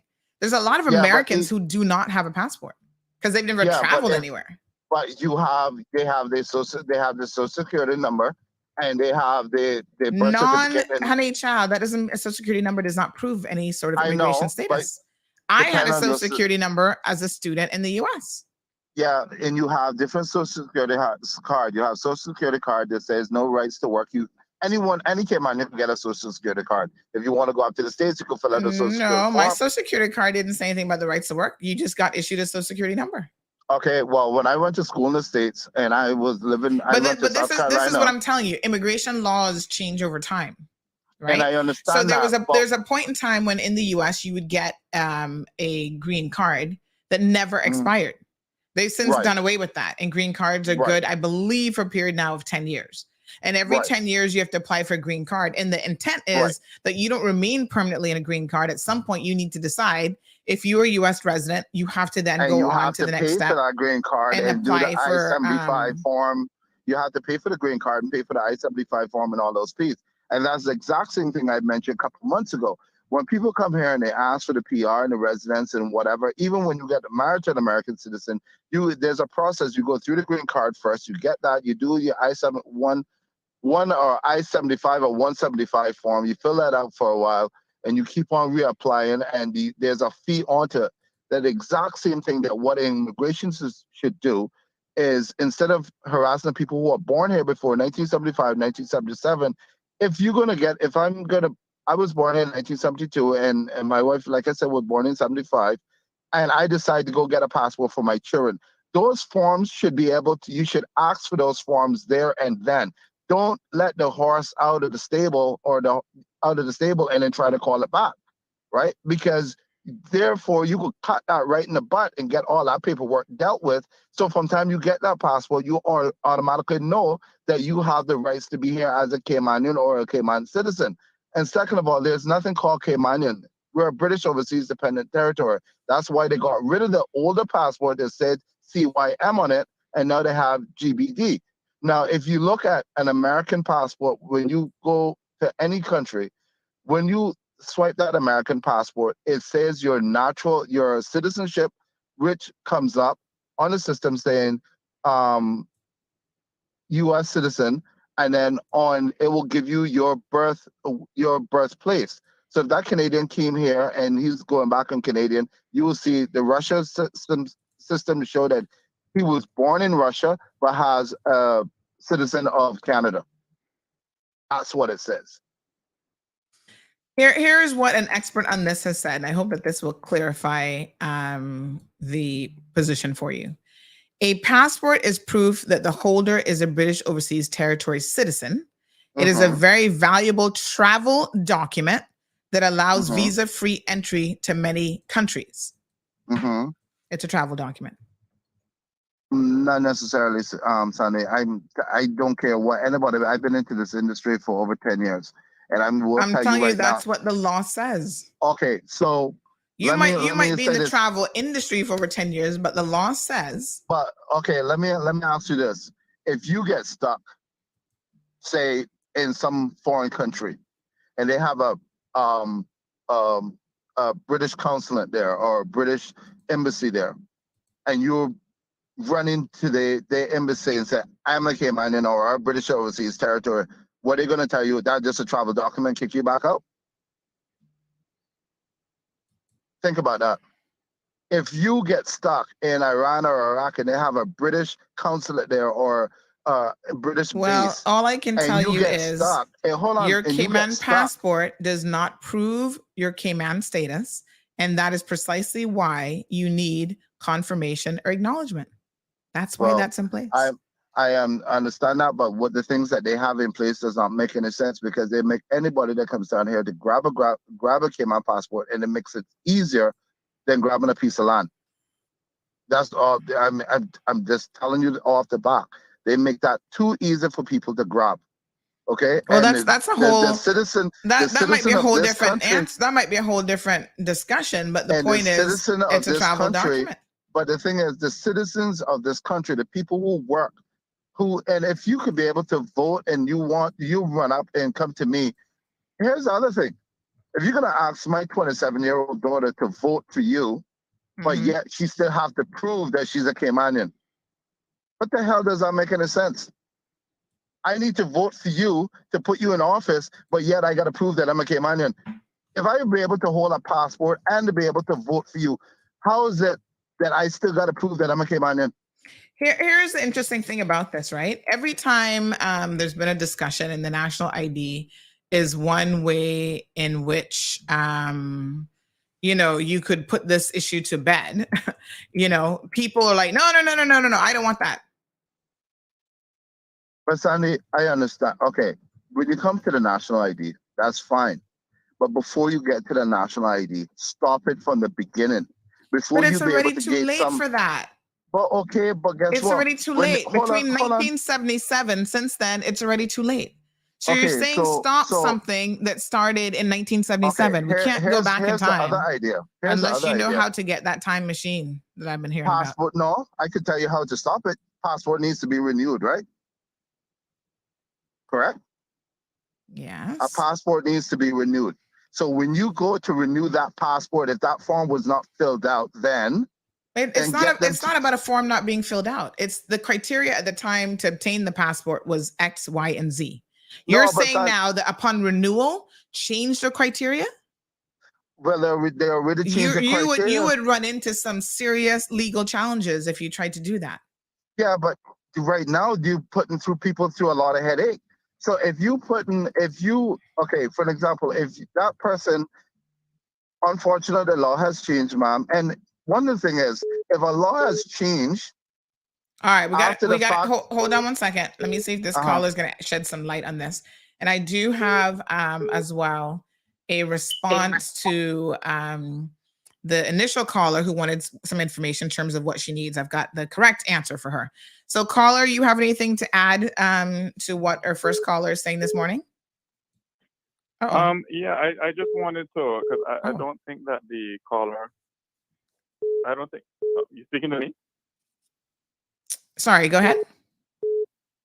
I don't think that the caller just now, he understands the legal concept of jus sanguinis and jus soli, right? Mm-hmm. Meaning right of birth, right of citizenship either through birthright or because of soil where they were born. So in most countries in the western side of the world, I mean, America, Mexico, Canada, most of South America, they have unconditional or near unconditional jus soli for persons born in the country. So what that means is anybody who's born there, regardless of where their parents are from, are considered citizens of the United States, Mexico, Honduras, Brazil, whatnot.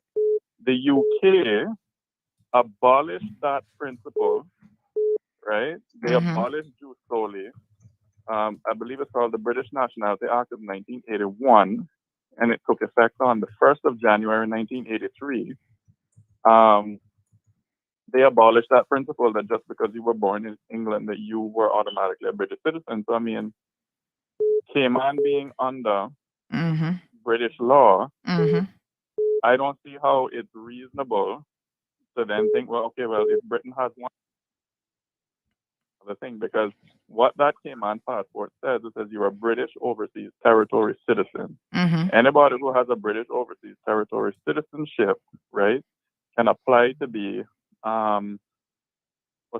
naturalized as a British citizen, right? All they gotta do, pay the little money, fill out whatever paperwork, do whatever process they gotta do, and then boom, they become a British citizen. So I don't think that the other caller... I think the difficulty is we are not a independent country, and this is where we have to understand, right? So we don't even issue our own passports. We are a British overseas territory. So the same logic that he understands, and the caller's still on the line, as to why, we cannot obtain, and we've got another caller on the line here, but the same logic to explain why we can't obtain or technically call ourselves Caymanian is the exact same reason why that passport can never prove that you're Caymanian. And I understand what the caller said. I completely understand the whole British citizen situation. I understand that. But what I'm saying to you, Sandy, is that before they issue those passports, and you said yes, the horses were left the stable, and I understand that. But when people are going to renew the passport, you could easily have them, because there's times that laws has been changed, or when you go get your driver's license, certain things has been changed. and DMV will say, okay, you know what? You got your driver's license under this. Unfortunately, these have changed, and they do a PSA. This has been changed. Once you do a PSA and certain things has been changed, then the owners of whatever passport documents that they have the sufficient time to go fill out those paperwork. Immigration will have the efficient time and the courtesy to be able to give people the information that's required. But Yes, caller, things have changed. where do you get your Cayman passport from? Immigration.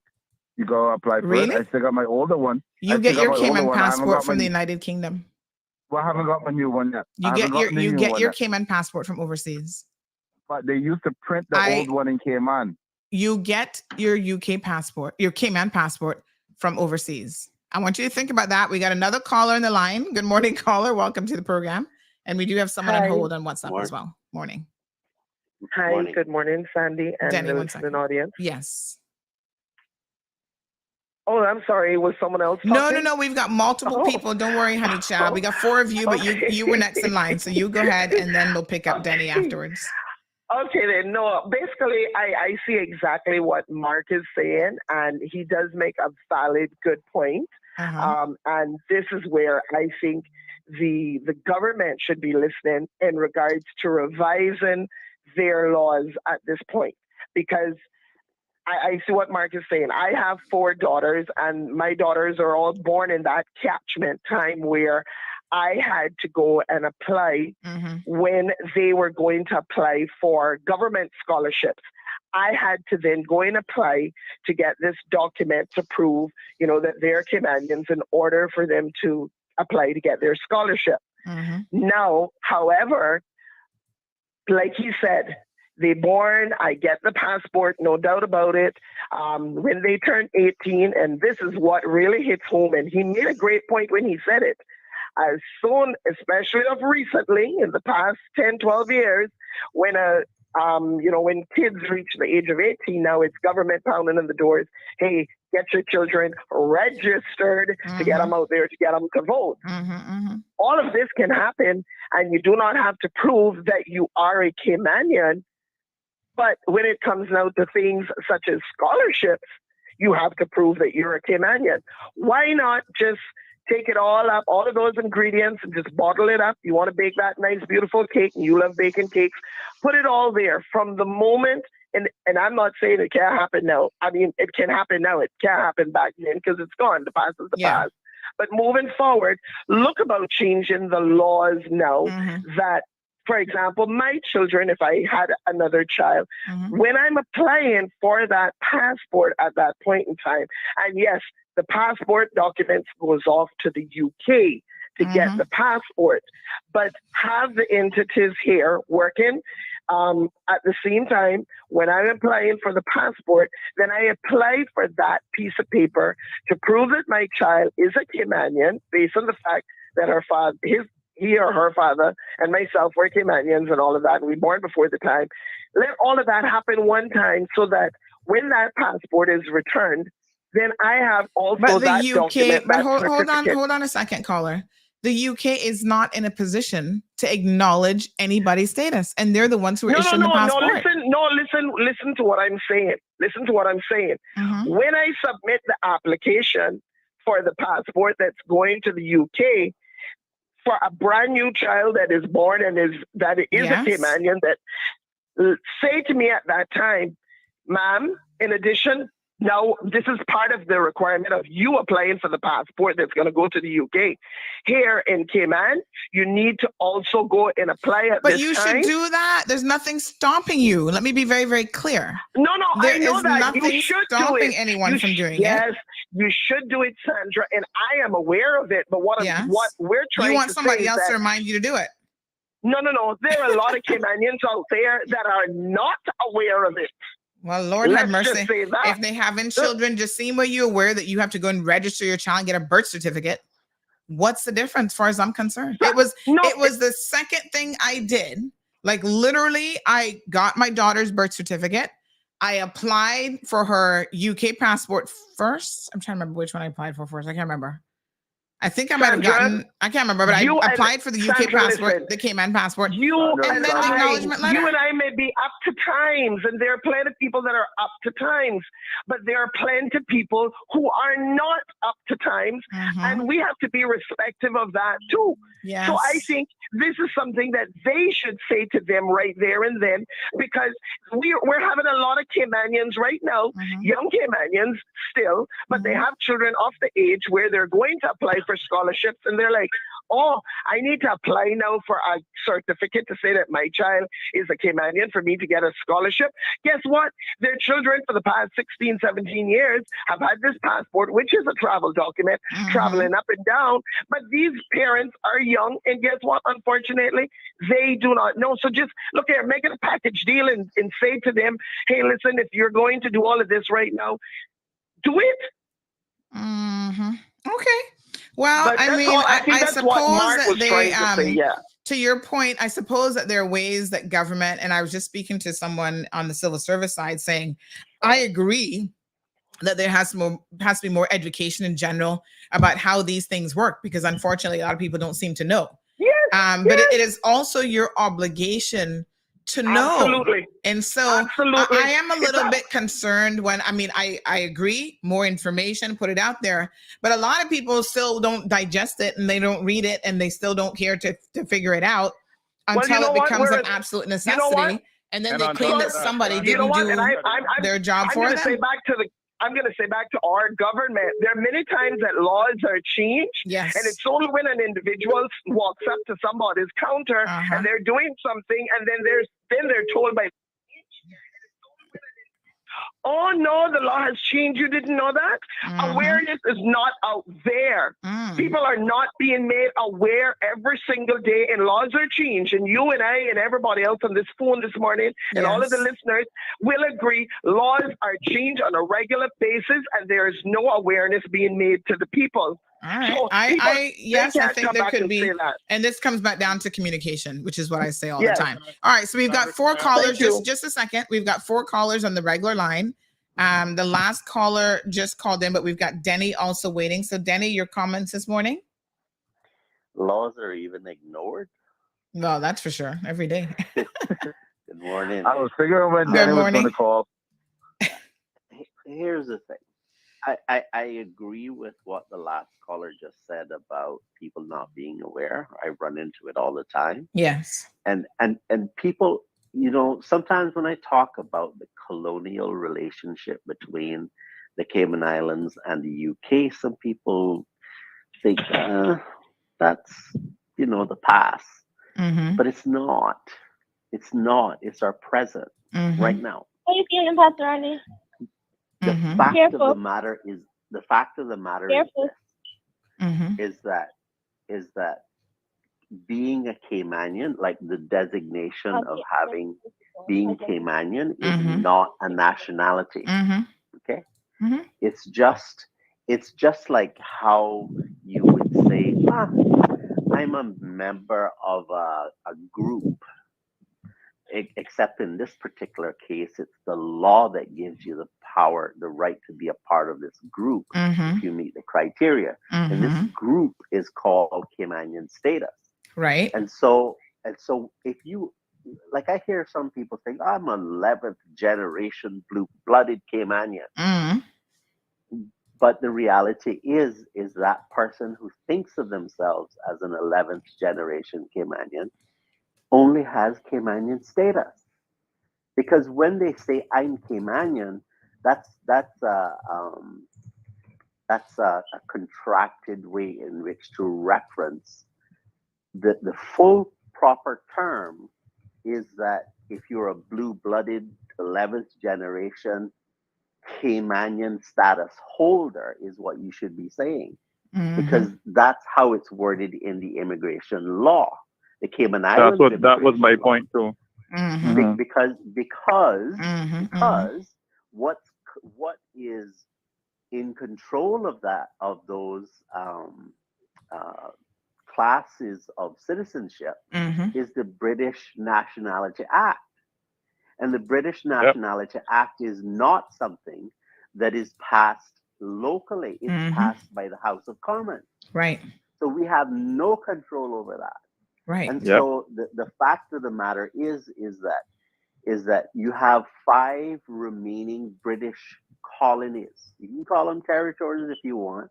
Pacify your brain if that makes you feel better. But we're colonies. That means we're subordinate to the UK. And so if you're a citizen of any one of those, then that means you're a British Overseas Territory citizen, to use the common nomenclature. How you become a Caymanian is that you have to be a British Overseas Territory citizen of the Cayman Islands and have Caymanian status to be considered, quote, Caymanian. And so the reason why you need to have that acknowledged is because you're not born into this group called Caymanian. You have to make an application for it. That's why it has to be acknowledged. When you make the application, they acknowledge that you either meet the criteria or you don't. Right. Based upon your application. Yeah. So if you want to change that, and let me one second. Changing that will not just simply change by getting a digital ID, by having a passport or anything. This has to do with our relationship as a colony to the administering power, the United Kingdom. Now, would a national ID make it simpler to prove or not prove? And get that acknowledged? Yes, that could make it simpler. But that's not going to fix the core issue. The core issue is still going to remain. And this is what someone has said, right? Someone said this in relation to our first caller. They said, we have to remember that we're not an independent country. And we have another caller calling. And let's see how many calls. I'm curious as to how many calls we can do in conference at one time. So I'm going to join everybody. Oh, that one didn't come in. Oh, you know what? You're calling on WhatsApp, right? Yeah. Oh, Lord. Yes. I think everybody else is still on hold. I'll call on the phone then. No, not you, Denny. This was the other caller. Alejandro? I believe you're you're calling on WhatsApp, and I have 4 people. I was thinking you were calling a straight line actually, because I wanted to see how many people can we conference in at once. Call on the regular line. I think they're still there. Let's see if we can merge. Let's see how many. If there's a limit. No, I'm not using my phone. Okay, go ahead and make your comments. Alejandro. Hello. Oh. All right. Did everybody else leave? Where's the rest of my conference? Hold on, Denny. I was curious as to how many people we could put on conference at once. Well, we were up to 4 people. I don't think us off, man. I cut y'all off. Oh, hold on. Everybody's calling back. Hold on. We're going to test the limits of flow this morning. Is a limit for conference calling. So we have 3 people in conference. One more calling. Hold on. All right, we got 4 people in conference. You had a full hotel just now. The rooms are all booked. Who else calling in?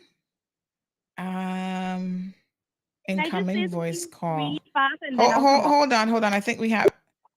Oh. Yeah. Sorry, son. My daughter knows the phone, man. Oh, but I think you're calling on WhatsApp or voice. I call it on WhatsApp. That's what's going on. You're making my conference calls drop when you call in. I was trying to see how many people we could get in conference one time. Because the problem is, 1 second, Alejandro. I'm going to give you another number to call in WhatsApp. The problem is when you call on WhatsApp. Hold on, caller. Hold on. When you call on WhatsApp, I can't do a straight line call and a WhatsApp call at the same time. There are limitations. So right now I've got 5 people on conference call. All right, let's do it. Who was the last person to call? Alejandro? The first caller is calling back, son. She wants to say something. Oh, yes. Go ahead, caller. So I agree with you what you were saying to the other lady about, it's our right as parents to know what we need to do for our children. Not your right, your responsibility, but right, but hold on, and I'm like, I would consider myself up to the time, well educated. I'm not a fool. And I knew that I had to get my kids acknowledged. Yes. But my point is, I'm calling the people that are supposed to be able to tell you how to what do I it. need to do. Yeah. And I'm not getting any help. So for me, it's a little frustrating because I'm like, okay, you're saying that I need this. I know that I need this, and there's no assistance. Should I have to go now? No, I'm gonna give you the answers. No, I'm gonna give you the answers here in just a second. No, and thank you for that. But I'm just thinking about no, absolutely. That's trying to go through this process and how frustrating it is, because if you think that it's nonsense in the first place, which I don't necessarily think it's nonsense, but if you're of that mindset and you call for answers saying, okay, I'm just gonna do it, and you get what I got, you're gonna say, I'm not even gonna bother with it, or you're gonna. So they have to do better. Is all I'm saying. I don't know what the without a doubt, I think the fact that you're not getting a response is problematic, because you should be able to get an answer. I mean, I'm not really understanding why you were not, because you should be able to get an accurate answer in terms of what is going on. So the fact that you weren't is definitely a problem. Thank you. Have a nice day. All right, my dear. All right, so we are going to answer her question here in a second in terms of exactly what she needed to know. But somebody else makes the following point: we have to remember that we are not an independent country. Our nationality is governed by the British Nationality Act, and we can change our local laws so that everyone born here is a Caymanian. But if you think we have problems now, do that.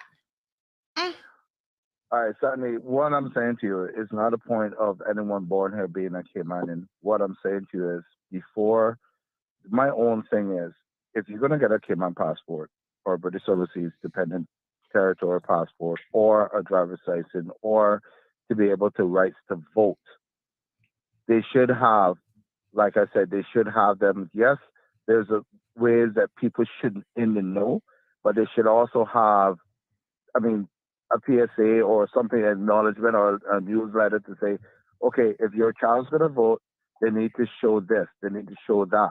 And then therefore people, when they turn 18, they'll have that right. If, like I said, if your passport expire, before your passport expires, send out a newsletter or something else and send it out either via email or whatever the case may be, and say, listen, your passport needs to be renewed. Unfortunately, the laws has changed.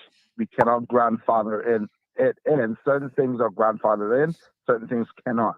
All they have to say, well, okay, it's this, send this out, and people are like, oh, okay, and they fill that out, and that's already done. So when you get that new passport or that new travel document, you know that paperwork has been completed. But you just said it's a travel document. No, but you're saying it's a travel document. No, it is. It's not me saying it. It is. Okay, so what I'm saying to you is that once you get that stuff done, yes, okay, then you have it out of the way. And listen, I'm not saying not to do it. I'm saying everybody should be doing it. And in fact, you should do it as soon as you possibly can at the birth of your child. But that does not change the fact that it doesn't change the fact of how you're proving it, is what I'm saying, or the necessity to prove it. To you, if you were able to vote, I mean, you shouldn't be able to vote then if you don't have that paperwork, right? Which paperwork? Says no. You don't have to have an acknowledgement letter. What you need is a birth certificate so that you can prove that you are born of parents and grandparents who are Caymanian. In other words, that's how you qualify. But they're not going to stop you from voting because you don't have an acknowledgement. But if you could vote, then what I'm saying to you is, if I'm eligible to vote, then therefore you should have the acknowledgement to the fact that your parents and all that stuff is done. So therefore that paperwork is null and void. I shouldn't have to prove that if I was able to vote. It depends on what the law, like the particular But law. then it does not make any sense. If I'm able to vote to get the politicians in, I shouldn't already proven whoever Donk is here is Caymanian. I'm not disagreeing with what ought to be. If you listen to me anytime talk on the radio, you'll hear that I have a problem with one or two things that need to change in Cayman. Yeah, right? I know that. But what I'm saying is the way that is happening right now is because of how the law is, not because of how it ought to be. Right. Yes. And so the solution, let me ask you a question, caller. In your mind, what is the solution then? Allowing anyone who's born in the Cayman Islands to be considered? No. That's not. Okay. I just want to be very clear. Sandy, you're still not understanding what I'm saying. No, I'm understanding what you're saying, but I'm trying to understand what your solution is. What I'm saying to you is, if you're eligible to have, if you're able to vote, like my children is able to vote and eligible to vote. And what documentation did they have to show in order to become eligible to vote? I'm born here. The mother born here from before 1970. Before 1977. 1972. So the same documents then that they would require for the acknowledgement. What I'm saying to you, Sandy, if they were able to vote, they should not have to fill out that form. Sandra, yes, can I comment? Yes, I sure. think what Mark is saying makes sense. You remember, I always hit this topic. It's something I don't like to talk about, but I always use the Miss Command Committee as a topic. And what he's saying makes a lot of sense. It's either somebody is bending the rules for some, or they're not following the rules. They're not being proper trained. One, right? They're putting people that knows nothing about the Cayman history or the Cayman law in these positions. Because we had a competitor that entered Miss Cayman that was born here by a Honduran mother, a Honduran father that had Cayman papers, passed away before she was even 9. She got a voter's ID. She entered the Miss Cayman. What acknowledgement did she have? None, because she just got naturalized last year since she was born here in the Cayman. So now she had to wait to get her status. So who is bending the rules? So if the rules apply for one, it has to apply for all. My daughter was born here. I'm a Caymanian. My husband got his papers through me. When I went to immigration to ask them about it, they told me I did not need that acknowledgement letter. So if you're telling some they need it, some they don't need it, who in the hell is telling the truth? No, sir. Well, what a mess. They seem confused. I think this is part of the I think this is part of the problem that even the initial caller who kind of kicked off this discussion is that you have people who unfortunately work in these agencies who themselves may not be well versed in the law. So here's what, according to the elections website, right? It says according to section 91 of the Cayman Islands Constitution, Order 91.1 of the Cayman Islands, a person shall be entitled to be registered as an elector in one electoral district only, but that person shall not be entitled to be registered as an elector for elections in the Cayman Islands unless, number one, that person was on the day immediately preceding the date of the commencement of the Constitution, be entitled to be registered as an elector, or this is where it gets into it. Number two, the person is a Caymanian. So that requirement right there, when you go to the elections office, how do they prove that you're Caymanian? Well, this is the thing. How they can prove it for her? And that's because the thing. She had a passport. That's what this just got last year. So I haven't. Obviously, if I registered to vote, this doesn't really apply to me anyway. So I don't know how I would have proved it. I guess just my passport because I was born before 1977. But you would have to show what? Prove it. How are you going to prove it? The way that you prove it is, okay, first of all, you prove, do you have a grandparent who's Caymanian? Yep. So the same things that you need to prove for the acknowledgement letter, you have to prove to the elections office. Exactly. So Mark, then your point is to just streamline the process. So if you go and get your elector's card first before you get your acknowledgement letter, the one process should be good for both. Yes, ma'am. That's all I'm saying. But you should not be able to get voters. I mean, I you think do not have a status. That's the thing. Well, No, I think I understand where that call is come from, but I think that there should because be honestly, I think that the streamlining should be you get your acknowledgement letter first, and then from there you can apply for government scholarships, you can get registered to vote, you can do all these other things. So I think that that's where the confusion is.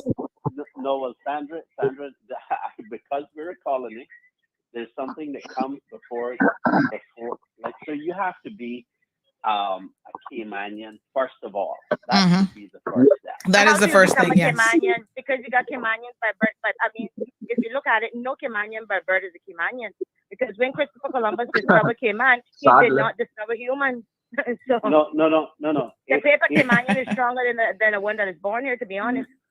Thank you. Not well. Did it? Okay, so the thing is, this is that when you are quote born a Caymanian, you still have to have that acknowledged. Okay. Yeah. So you still need to go to immigration and say, I need you to recognize that I have the right to be called a Caymanian. Yeah, but then this acknowledgement, people did not start to use it until about 5 years ago when the pressure started to hit them. Before that, they weren't doing it. It was always there, but they did not use it. So if anybody has the fault here, it's our government. You want to tell you what? Our government make rational and stupid decisions when the public starts to speak out. An election is right around the corner, so they're gonna do anything to get your vote in my vote map. But they're gonna all be very surprised because a lot of them like how Sandra said, gonna be fired because they don't have a second chance there. You understand? And we, the people, make the stupid decisions all the time to elect the members, right? Because we know their family, we know their brother, we know their grandmother, we know the sister. It doesn't help us in no way. Okay? Yeah. I have a daughter, and I can tell you what, I am from here. I'm a Tatum parchment. And it's going to take a lot for them to move me. If they have to move me, they better find somewhere to put me. You understand? I have more grounds than a lot of them. All right? So I say it, and I'm coming off of this phone. They choose who they want to penalize. They choose who they want to give papers. So they choose who they want Everything to is favoritism. Okay?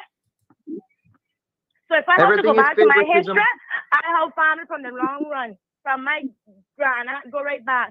It's legend, man, it's on everybody. You understand? But I don't go out and bother my family. But I can tell you, they give it to who they want. And I can tell you what, I will fight my grounds because if a PR holder that doesn't have a status and have a Cayman passport can have a voter's card, my husband that has PR, has Cayman passport, has a British passport and has a status, I should have been the rules a long time and got him a voter's card in. Because if you give a PR holder a voter's card, and a PR holder can have a voter's card, or you only do it when election time coming around. I mean, there's questions. All right, my dear. Well, I think without a doubt, number one, what's obvious here is that there has to be some educating on this, not just in the general public, but even some of the civil servants who are answering the phone over at immigration. So to the original caller who called in about what she needs for her, I can't remember if she said son or daughter. Here is what we know. So in your factual nexus, right? Given when you were born, what your status was at the time of birth, when the father was born, being unmarried, what his status was at the time of birth. The form that you need is the C-27 form, right? Which is the right to be a Caymanian. C-27. It's a 7-page document. And let me just tell you now what is on that. So you need to complete the application form. You need to do a cover letter, right? Stating the grounds under which you're making the application. And then the fee is $50. Now, this fee, I think in some instances, I can't remember if it's this one or not. Let me go back to the forms. So C-27 is right to be a Caymanian by right, by entitlement, or by continuation. C-28 is right to be a Caymanian. And again, that is by descent. You have to check off how you're doing it under which section of the law, right? And so then what you need is proof of legal and ordinary residence. So that includes a copy of the permission letter for the child to remain in the island by the chief immigration officer, a copy of a work permit letter naming the child as a dependent, a copy of the PR, residency, and employment, that's RERC, naming the child as a dependent, or a copy of the certificate of the government contract naming the child as a dependent. So you have to prove, separate apart from anything, I guess, related to the parents, that the child is legally and ordinarily resident in this jurisdiction as well. So that is another requirement, right? The next thing is evidence of marital status. So all male parents who are applying for their child to be acknowledged through them, or who were married or civil partners at the time of the birth, partners to the birth mother at the time of the child's birth, must provide a notarized certified copy of the marriage certificate. So she's not a male parent, so she wouldn't have to worry about that part of it. A DNA test, again, required for male parents who are applying for children. And then you have proof of identity. So a clear copy of the photo, information page of a Caymanian parent and child's passport, notarized certified copy of birth certificate of the child. And yes. So that's what's required.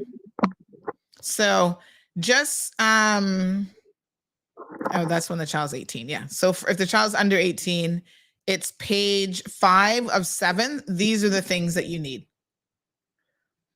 Sandy, I would say this. I would think that if you have that PDF file, if you could put that on your site so some people could see it, or majority of the people could see it, because I'll do y'all one better than that. I'm going to put in the comment section now of the show. I thought you were going to come around and fill it out for us. Hell to the no, child. That's time is money now, you know. I mean, I got that kind of time. Come around and fill it out. No, come on, no, Sandy. I mean, no. Listen, here's the thing. I'm going to tell you what my philosophy is on this. Mark, I have lived in the United States of America, like I said, for over 15 years of my life. I've had to go through their immigration process. If you think Cayman immigration bad, you try and go to the States, honey child. It is horrendous, right? But at the end of the day, people have to do what they have to do.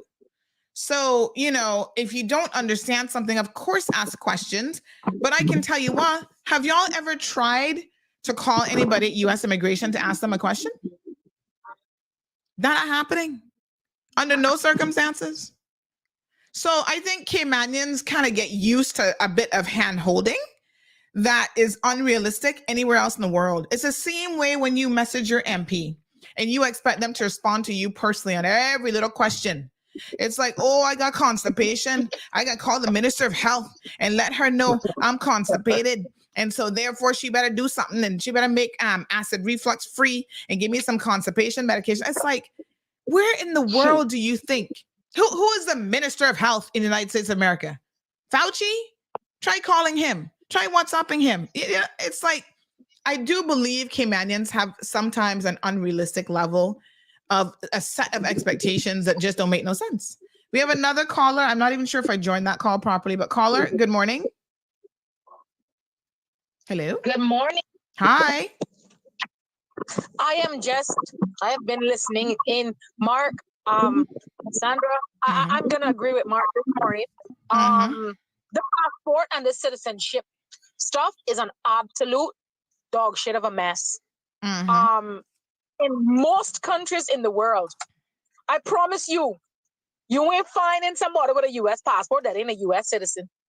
That's because the United States of America is an independent country? Absolutely. But to Mark's credit and point is that under normal circumstances, a passport is an ultimate citizenship document. If you're an independent country? For non-independent countries, that's not the case. Up until a few years ago, Cayman was issuing a British passport that said British passport, Cayman Islands. You're seeing in the little section that says like the British passport. I don't have mine with me, no, but mine says I was in the batch of people who were allowed to first get British passports in 2003. Mine does not say BOTC. Mine doesn't say that. Mine says GBR, which means I'm a citizen of Great Britain. I ain't no citizen of Great Britain. I ain't spent a day up there in my life. Well, Denny, you still on the line? But mine came, but I understand what Denny is saying. Well, it's not what Denny is saying. It's what the law is. It's not really what Denny's saying. You know, Denny's only telling you what the law is. So whether you want to acknowledge that you're a British citizen or not, you are. We passing out this Cayman, to Mark's credit, we passing out this Cayman passport like this is candy. Any Joe Blow from across the way can come and get one. You think that once they get that they need anything more? They don't even need to move on to the next stage of getting their UK passport, because guess what? They just want to go to America anyway. They just want to run up and down. They're not even concerned to get the full benefits of being But hold on a second, caller, because the UK actually issues our Cayman passports, and they're no more easy or difficult to get than any other passport. Let me be very, very clear. I've looked at the criteria. What we have done, and this is the point now that we need to acknowledge, is to get someone to the point where they can get that passport, such as marrying a Caymanian. We have made those processes perhaps too easy. It's not the obtaining of the actual passport itself. It's how you get there. So then we need to address these issues like these fake marriages and marriages of convenience. Somebody mentioned how people get married off 4 or 5 times. And that is being allowed and not questioned. But who's supposed to put up their hand when they say, if you have any objections, please speak. Well, listen, I mean, I'm not saying it's not possible to be. I'm not saying it's not possible to be an Elizabeth Taylor and be married like 8, 9, 10 times in your lifetime, but maybe by the fourth time you married to the same nationality, you might have figured out that not working for you, and immigration might be thinking, why are you in your 4th marriage to like a Jamaican, just as an example, right? Like you really got a thing for Jamaicans, and obviously they're not working out 4 or 5 marriages later. And so at some point, maybe, we need to really look at how to curtail these entries that will eventually make you eligible for the passport. So it's not that it's not like I can just jump up and be like, oh, I want a Cayman passport tomorrow. That part of it is fixed. Well, it almost feels that simple.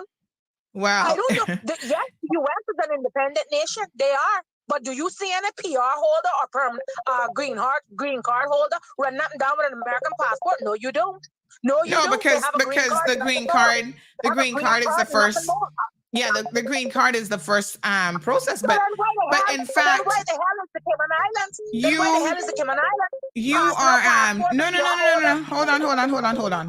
The path to U.S. citizenship through a green card. Let me see if I can remember this now, because I might not remember it depends on if you're married or not. But you get the green card first. I believe you have to be married for 5 years. So you have to be a lawful resident for 5 years. Nope, it's 5 years.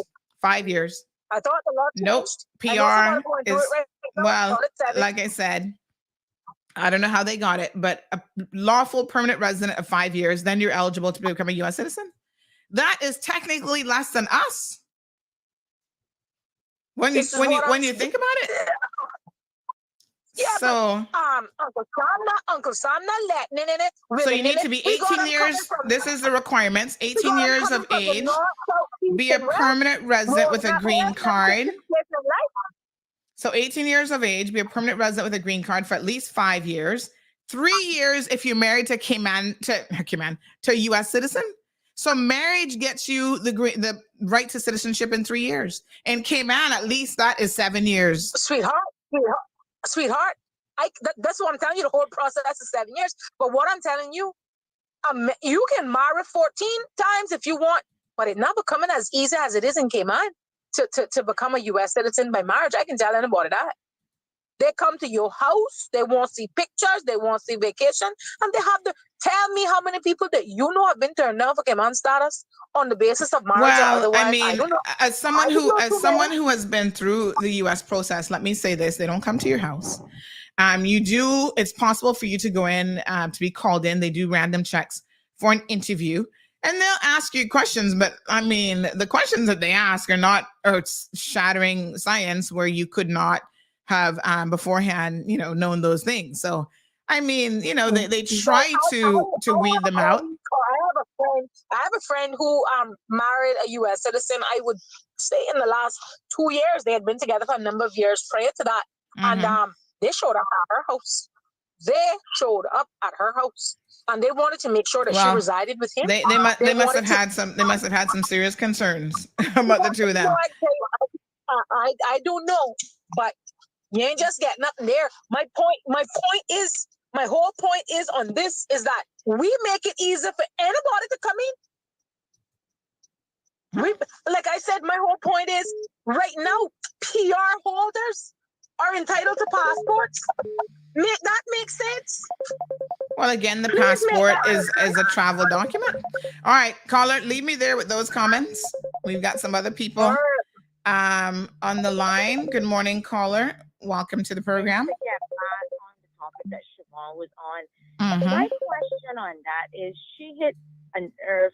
If you're here on a work permit, right, and you go home on rollover, or you go home 1 year before your rollover, okay, a couple of months, and you then realize, okay, I cannot get a visa right away because in this case, I don't know what was happening. You cannot get a visa right away. But then you contact someone here and say, help me get a visa, got a visa, come to the man and marry a week later. So isn't that a margin of convenience? Well, I mean, if you, so what is immigration doing and what is work doing? Does it really take the public bringing to work this out? Well, here's the problem, right? What they're doing is firing airborne in higher position inside of work because the corruption comes from the top. But here's the problem. I'm gonna agree and disagree with you at the same time. Here's the problem with these marriages of convenience. These are Caymanians who are doing this, right? So we need to blame those individuals first and foremost. The system will do its best to try to catch them, but do you know how easy or difficult it is to prove that that's a marriage of convenience? Listen, you don't have to have an education, but you can have common sense. No. But when these people challenge you in a court of law, hold on a second. When these people can lawyer up and go to the HSMs of this country and challenge you in a court of law, you're going to need more than common sense to fight these things. But there's a history behind it. And if they take a look at and the other problem is Sandra separated this person and me used to date, but he can't come back into Cayman, so he needs a visa or be a and here's the problem too is the people who are in a position to provide some degree of evidence to immigration of what is going on with these, fake relationships and so on. A lot of those people sit back and silently say and do nothing. No, I don't think so. I think the problem is you can send an email anonymously, but your email is traced. You can send an email saying the person and the information gets out. I can tell it firsthand. I have evidence of someone that did it and listened to me within hours. That was out. The person inside of work contacted the girl, and the girl made a speech to someone to go back to the girl, but you see, she could not go to the person that said it because she knew the person was right. Yep. So once that's like the same situation I have been into. The thing is, okay, man, there's no confidentiality in law, and no there's no whatsoever. consumer protection. Okay, buying, work, government, whatever. All right, maybe when they put that in place and penalize someone for it, then the other people will learn from it. But to be honest, we always blame the little small fry inside of work. And they're the less paying ones, and they're the ones that keep quiet, and the big ones are the one that let the information out. Because I've always said, and I keep it with me, because I do not want to expose, but the day I expose, one up there will lose their job. And if I have to lawyer with HSM, I will. Oh, yes, I will. Well, I mean, because listen. a lot of information that come out of work comes out of his mouth all the freaking time. It's like, Carla, do you remember the one situation with the guy in prison who was marrying the Jamaican lady, and we were like, what the hell? There was every single. This is the thing. But if you getting married in prison is the most ridiculous thing. Yeah, but listen, legally they have a right to be able to do it. So they can't deny them the right to be married, but It's For not what that they reason is cannot, it not but free? what is the purpose of having a CDC? So can't we hire people to investigate? Kimanians need jobs. Kimanians do want to work construction and hotels. So open another department and put them in there that they want the cold AC. Make a same woman you're talking about. If you go to the farmers market on Saturday, you would see that one young boy in hand in hand. So you mean to say the government can't really do something about it now? If you know you have someone in prison, this woman is married, but you see her holding her in the next hand. What do you think? Exactly. Hello, what do you think? They're friends or what? Or that's her son or what? Come on. That's the now. biggest marriage inconvenience evidence right I there. bet you if they see me out there with the next woman and jump them molesting, right? oh my goodness. Yeah, I mean, without a doubt, I think enforcement, I think that they could do better. They claim that they're understaffed and they don't have enough people and this and that. But back in the day, I tell you what, enforcement used to swoop in and do what they needed to do. But one of the things that has changed, to their credit a little bit, is this Bill of Rights has really, this whole right to family life and all kind of foolishness that we have empowered people with. Y'all needed to think a little bit more carefully before passing that constitution. But it's, that horse done gone. That done running all the way down the road now. When they're under pressure by the public, they jump and make rational decision and make any choice just to calm the people down. Okay, let's do this. This can calm them down. Then when the shit hit the fan, then let's do this. This can calm them down. That's not the way to make choices and decisions. And it doesn't help us. It does not help us in no way possible. We have minimum wage, right? And we cannot really do anything about it, because if we go up on salaries or minimum wage go up, the price go up. You understand? But what about those work permit holders that come here on a 3-month contract, right? That their minimum wage start at $14 and they get car and house for the first 3 months. I mean, come on, yo. I am not anti-expat because my husband is a damn foreigner. Okay, with a Cayman paper.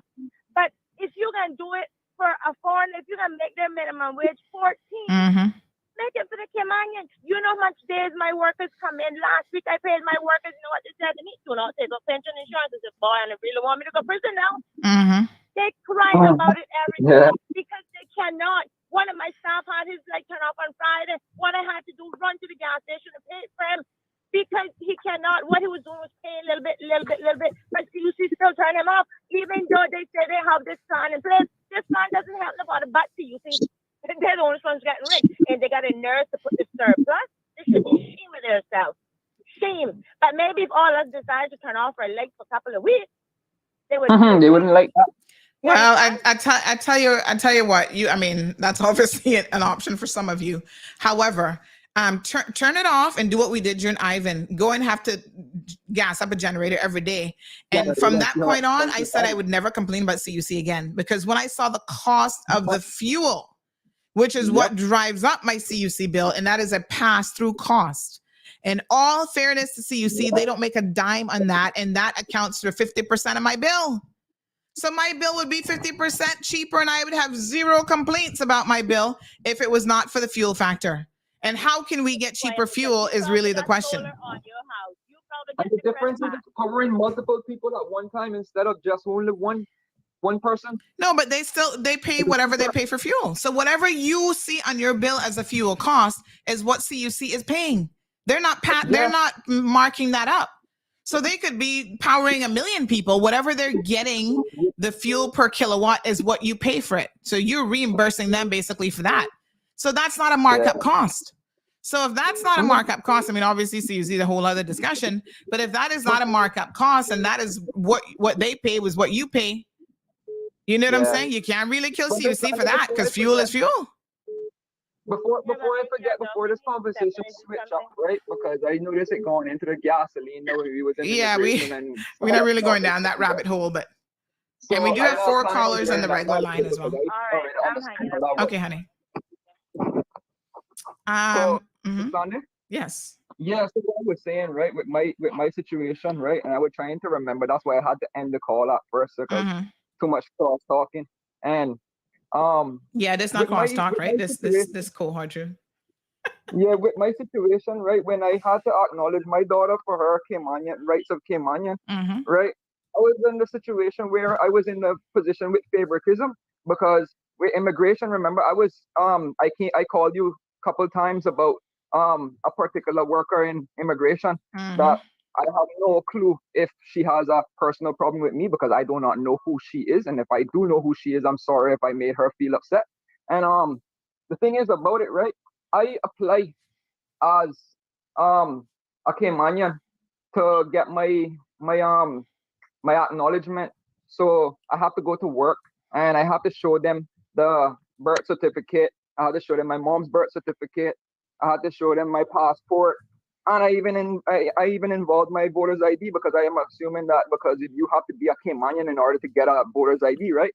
And I think it is as easy as a process as that to show that I am a born Caymanian, 1993, from mother as a Caymanian, father as a Honduran. I don't see the reason why it should be such a difficult process because my mother is dead that I have to go now back to the JP, the Justice of Peace, to make him sign off again at my grandfather's birth certificate to show proof that I am Caymanian and that he is Caymanian.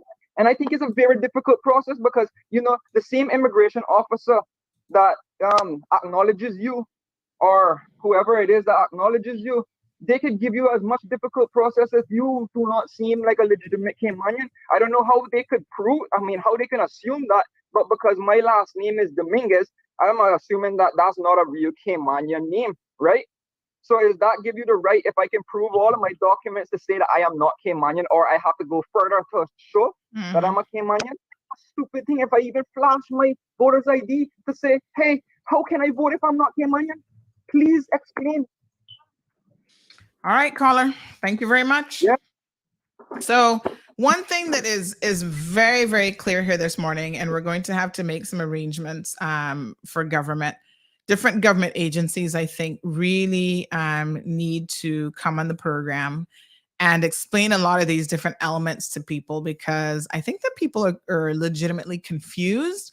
And confusion is never a good thing when it comes to the laws and regulations and understanding how you do this and how you're acknowledged and what the process is and all of those things. So, the last government, I'm sorry to say, for the past 15 years, y'all didn't learn nothing. School was not in session, none at all. They did not do a particularly good job of informing people about anything. This government, they're 2 years in, and I'm going to say to them quite clear and frank and, just as common language, that they need to get on the ball and encourage the civil servant, because this is really a civil servant task, but they can, I guess, speak to whoever in the civil service and say, y'all need to do more, generally speaking, with educating the people.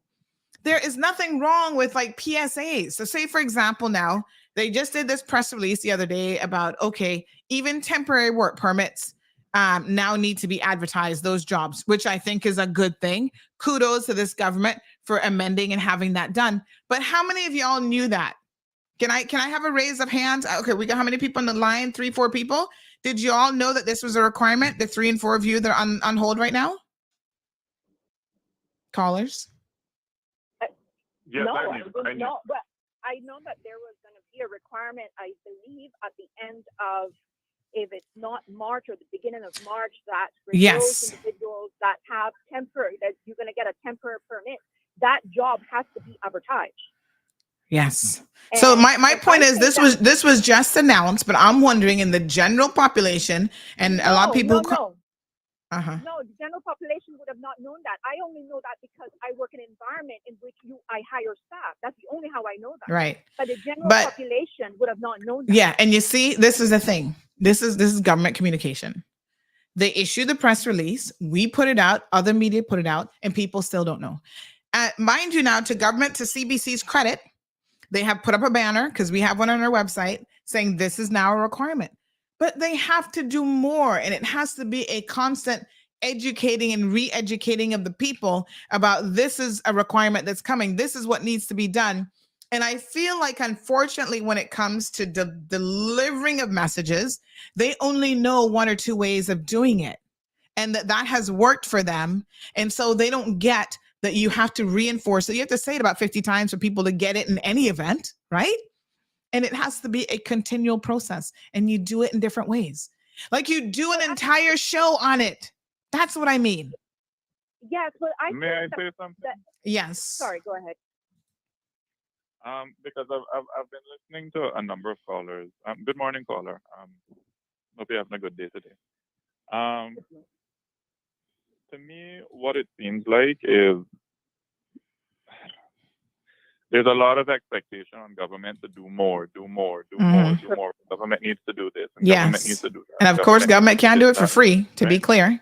Well, whether they do it for free or not, the fact that the expectation on government to do everything is, for me, I think a bit unrealistic. And I'll draw just a simple. You might think that it's a false comparison, but I'll just draw a simple comparison. We have a penal code, right? Is it the government's job to educate people on what that penal code is? Or is it the responsibility of the citizens to make sure that they're up to breast with what the law says? As to what constitutes criminal behavior versus and you can extend. Well, trust me, ignorance of the law is no excuse. Exactly. You can extend that logic to any law, the immigration law, the everything that's there, right? And I mean, to some of the callers' points, and I know that today is a hot show for you. So I just want to make my points, and then I'll free up the line for somebody else to speak. But I mean, for those who are getting erroneous information from immigration officers, Sandra, can you tell me, is it not, if you're an officer of the law, whether you're a police officer, immigration officer, or whatever, aren't you required to give your name to, or badge number, or whatever information to the public who's asking for it? Of course, you're a public servant.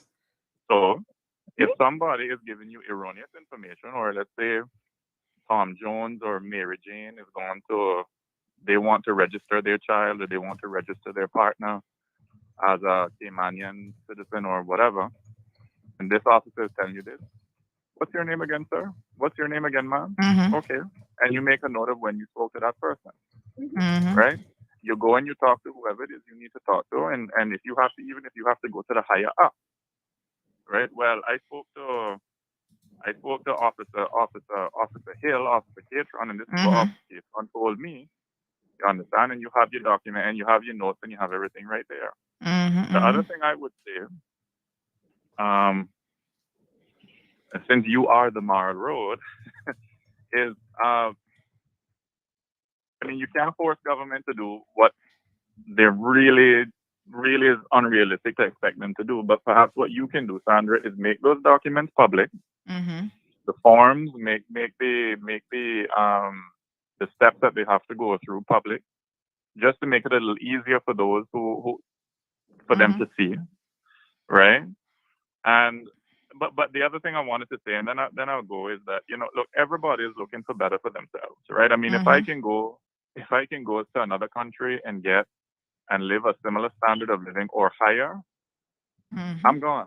Of course, right? Who wouldn't do it? And I mean, and people feel the same way about Cayman too. And the thing is that you can put stricter laws in place. You can put 20 criteria in place, 30 criteria in place as to apply for this process.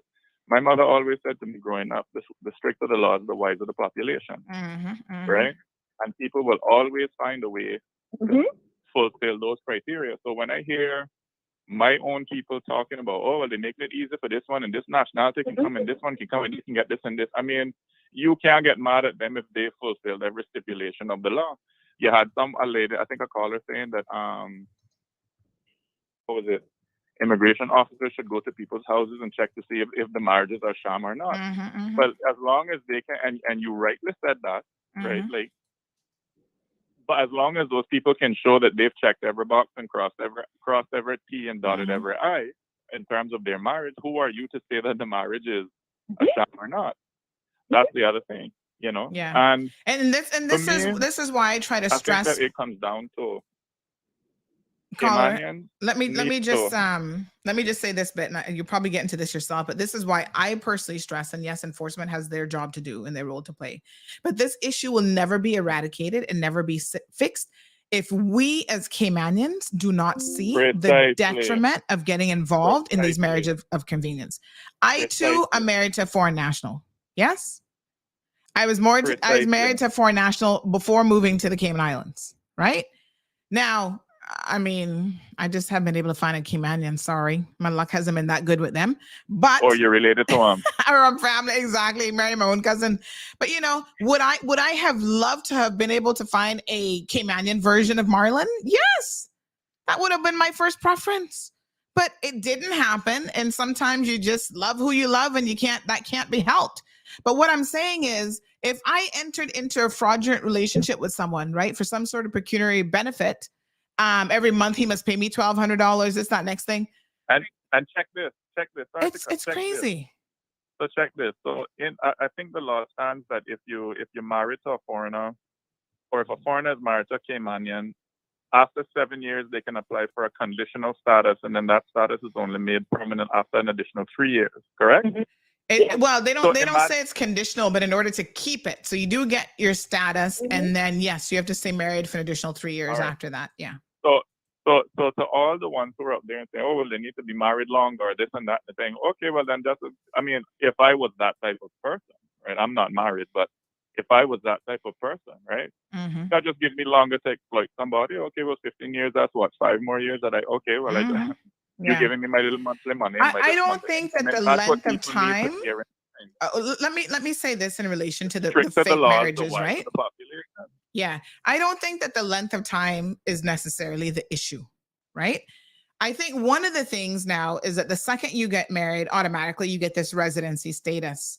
And I think that part of the equation is problematic. It's not that they're going to eventually stay in it long enough to get status and so on and so forth. But then the enforcement arm comes in when these people are making it painstakingly obvious that they're not even living together. He's out there having all these outside children, not to say that married men not having outside children, you know, in a real relationship. But, you know, these are normally indicators that, hold on a second here, you should be answering the questions from a work and immigration perspective as to why your husband is out there as a free agent. Because my husband can't be out there as no free agent and remain my husband. You understand what I'm saying? If he wants to be a free agent, then we need to get a divorce. Should be prosecuted for that.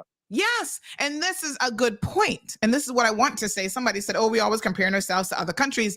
We can learn from other countries. And one of the things in the United States of America, marriage fraud is considered a serious offense. In fact, it is a federal crime. Exactly.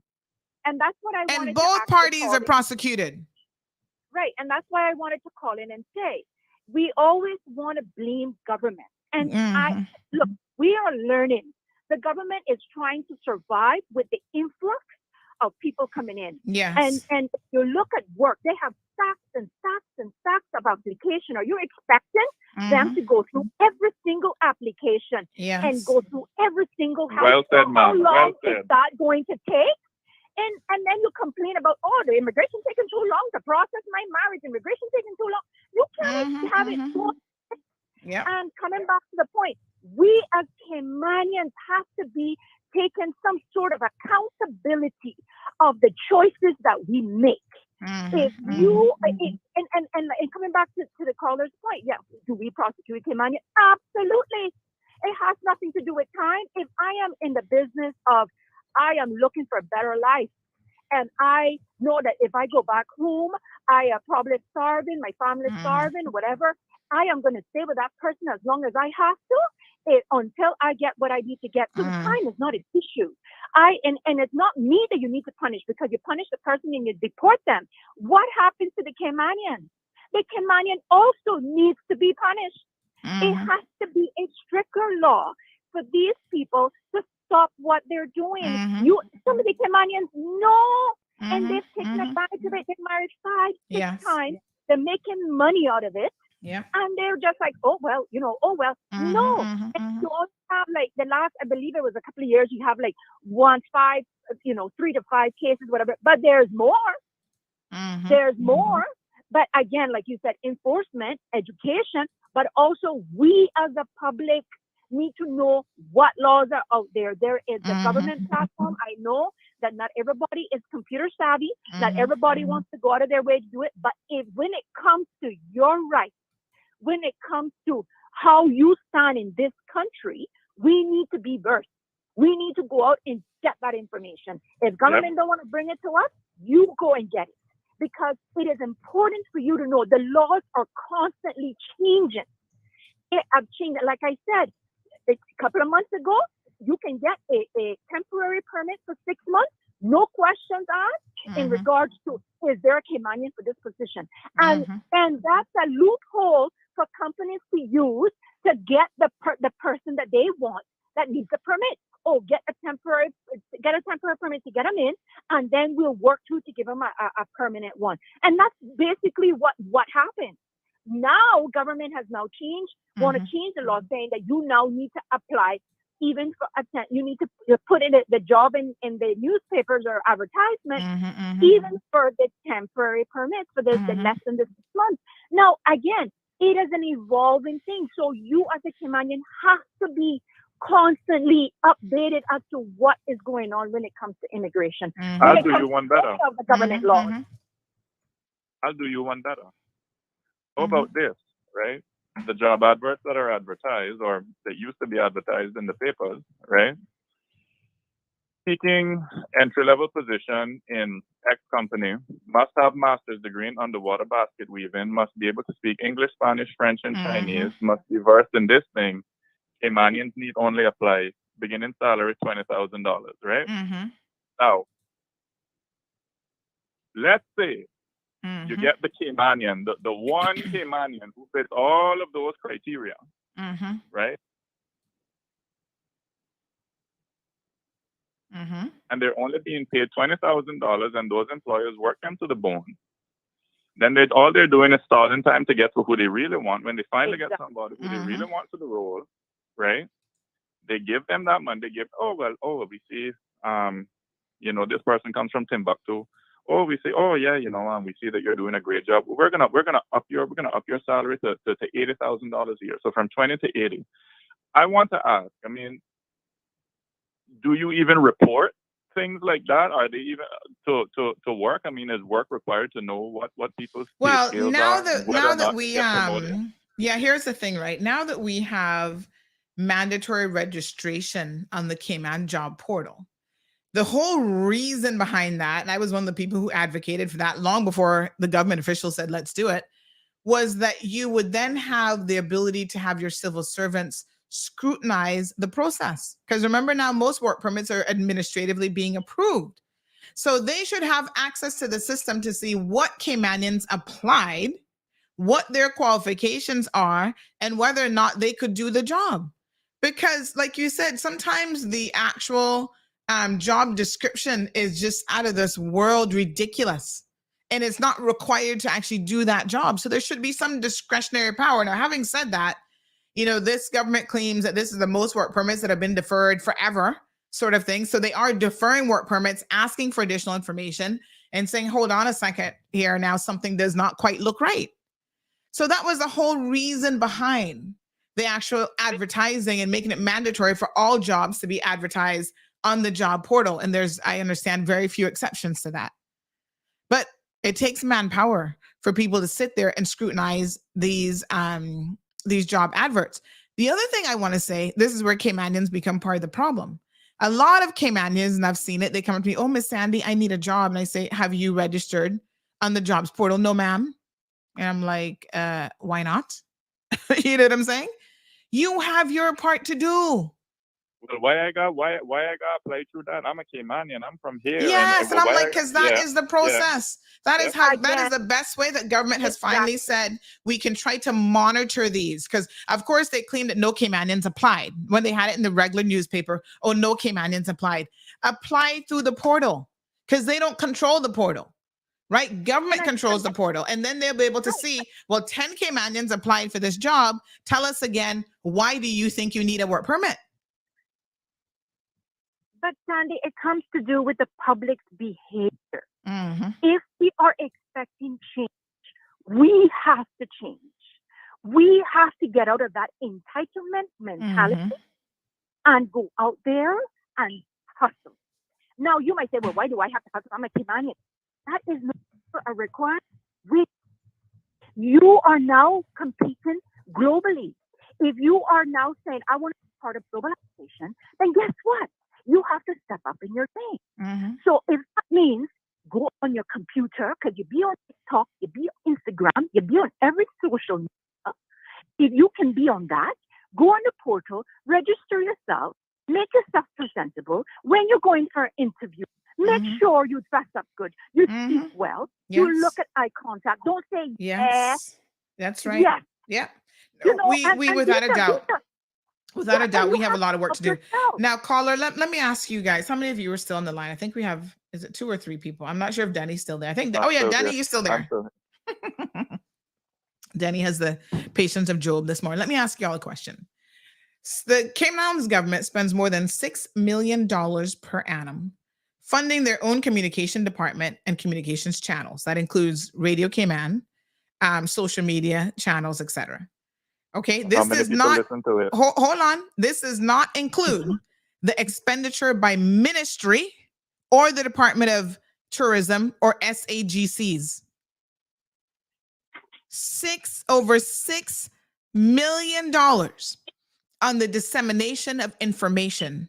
How many of you think that the communication arm of government is doing an effective job getting messaging out to the people? For that, do you think you're getting value for money? Listen to what I just said. CIG spends over $6 million on the communications department and communications channels. And that does not include expenditure by ministry or the Department of Tourism or any of our SAGCs. Are we getting value for money? Sandy, may I ask you this question? And I know it's a bit untoward, but I'm going to ask it anyway. Are you getting any of those stipends? Am I getting any of what? Sorry. From government in regards to communication? Repeat the question. I didn't get the first part. If I'm getting any. Is government giving you anything in regards to communication? Well, we get the standard press releases that I suppose everybody gets that most people are not simply going to read. And so, I keep stressing to government that the method in which they are disseminating information is a problem because they don't understand. We're in this age of, it's 2023 for God's sake. Nobody is, let me just say, they type up a press release that is one too many sentences too long, and they expect just send that out to all media, and if people read it, read it. If they don't read it, they don't read it. That is the traditional government method of communicating. Right. No, but the reason what I'm asking is because majority of the information that people get as to changes normally comes in media like yourself. So, and it has nothing to do with the fact that, do you just go into I'm actually plugged into Facebook when it comes to government. So anytime they send information out, it's there. Yes. But I don't think it should be in a sense that constantly communicating. If you have that much budget, I need to see that I am tired of hearing from government. If you get what I'm trying to say. I need to be tired of hearing from you guys about your stuff, about your changes, about your laws. I need to be tired of it. If you're putting that much money into communication, I, as a public, need to be sick and tired of seeing you. Yes. I'll leave you guys with that. But yes. Can I just retort? Sure. And this is just me playing devil's advocate here, right? In terms of whether we're getting value for money. Number one, right? Would you concede that governments are, and when I say government, I'm not talking about Cayman in particular, I'm talking about anywhere around the world, right? Governments are more concerned with checking boxes and passing the buck. So as long as I can demonstrate I did my part, well, we put out a press release. Check. Well, we put the information out to the public. Check. Whether that may be, it went to one person, one media house, 10 media houses, 5 media houses. It's sort of how government work, right? It's bureaucracy. It's passing the ball. It's passing the buck, right? I did my part. I checked my box. I dotted this I. I crossed this T, right? In terms of value for money, I don't know that I could answer that question. I do know. Yes. I mean, I'm sure others can, but Yeah. I can't. No, I let me ask you a question. Where things have been sent out, and people, even though it's been sent out, people just don't read it. People just don't keep abreast of what's going sometimes on. that's true, but let me ask you a question, right? You know, during COVID, government introduced this concierge program where people could come here and work remotely, like they were, I forget what the term was, nomads, working nomads or whatever. So they didn't really require work permit, but they got this permission to be able to come and they could global citizenship global thing, you citizen mean? program. Exactly. Are you aware that that program has ended? No, I wasn't aware that it ended. Nobody's aware because there was no announcement really that it was ended. Somebody else pinched me and said, "Oh, Miss Sandy, I believe this program has ended. Can you do a story on it?" And I looked at it and I said, "Oh yeah, it has ended." And no one bothered to tell anybody that, just because, I don't know, but it's ended. I mean, you know, so there are lapses in information not being disseminated at all. And there are times when it's disseminated, but not particularly well. And there are times when it's disseminated and people just aren't paying attention. So I think that there's a number of things that are definitely happening, but without a doubt, I believe that more can be done. Yeah. And for $6 million, and that does not include all the agencies and all that other stuff, believe me, more can definitely be done. I told y'all before, HSA has a huge marketing budget. They spent almost, and I don't know what the final figure was for last year, but it was upwards of $200,000 on Compass job ads alone. And when was the last time you looked at a Compass job advert? In 2022, especially? Anybody? Exactly. No, Denny, you still there? I won't hear what Denny got. Denny, are you reading the Compass job ads? Have you seen where that $200,000 might have gone? Denny? Yeah. Hi. I don't know if you're in shock or you were having a sip of your Milo or what's going on. I was listening intensely, and the first thing that comes to my mind is when you say disseminating information. I have to seek a definition for that word because I think a lot of what government releases is propaganda, not facts. And so when you say information, do you mean a mixture of facts and propaganda? Or whatever it is that they're disseminating, let's just start with that premise, right? Well, I think it's important that the public know when the minister is making a statement, whether he's just giving his opinion. And I think the role of the media is to pull that out of the minister so that the public is clear that what is being said are facts, or whether it's just a political wish of the minister. So the word information might seem clear, but it's vague. Right. But if the minister does not avail himself, let's be very clear now, if the minister does not avail himself to the people of this country and only sends it out communication in one direction by way of a press release, how do you ever get to question those things and put those things to the different government officials? You vote them out and put someone. No. Before you even get to that point, how do you even get to question? You don't. And this is the problem. That's right. This is the problem with again, this one directional mode of communication as well. I actually have listen to what somebody told me the other day, right? This made me chuckle in a sad way, really. Someone said that they were saying to someone, "Oh, we've got to go on CMR to tell them about what we do or program, whatever." This is government now. And someone said, "Oh, well, I'm not going because when you go on her show, you got to be prepared. And Sandy got put all these questions to you. And she got to be asking about, oh, is this law? And you haven't done this in 10 years and 15 years. And the person was like, and that's a bad thing. We work for the people of the Cayman Islands. Right? So if Sandy puts you under a little bit of pressure to explain why nothing has been done, how is that a bad thing? But this is it. They don't want to come on here because we might be asking them too many questions. And it's not the little, nice questions that we're going to send you in advance. When people say to me, "Oh, Sandy, I'm going to come on your show. Can you send me the questions?" I'm like, "What questions?" We don't send nobody no questions. If you come on the show, you have to be prepared to talk. Yeah. And whatever questions come your way, whether it's from me or the people who I see as my co-hosts, you got to be ready. But no. That's pressure for them. They can't take the pressure. Can you imagine someone who's like sitting on a board saying that type of ridiculous thing? Well, this is part of why we are experiencing what we're experiencing. Is that what the problem is that what you're describing, you don't see that happening in real time, right? So you don't actually know it's happening to you in the moment. You might have your suspicions that, oh, they don't like me or whatever when you put in an application, but you don't really see it, right?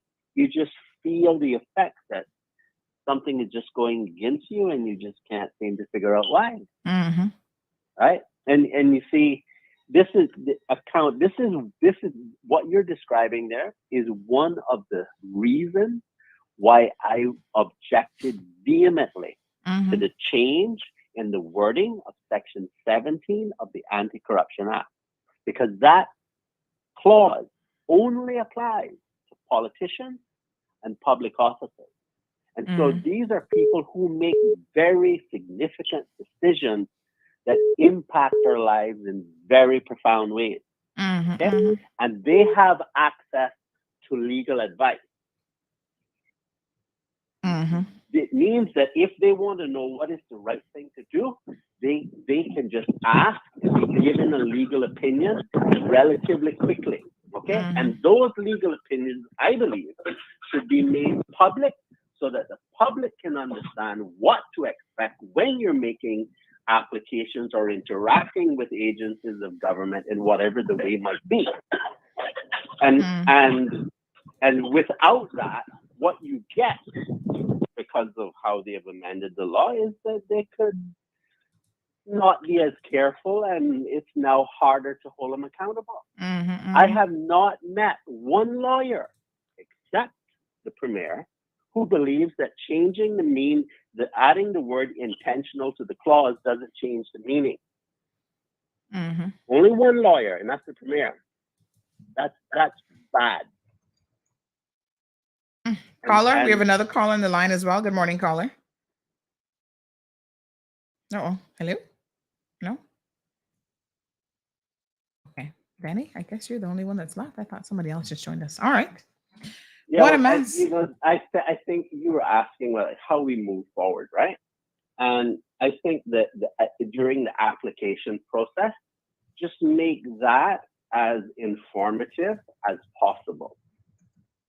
To try to aid people, when you're filling out an application, it says, well, we could have a help sheet that goes along with it. And let's say your answers are just simply yes or no to a question. Just give some help. If yes, this. If no, that. Just as a simple example, right?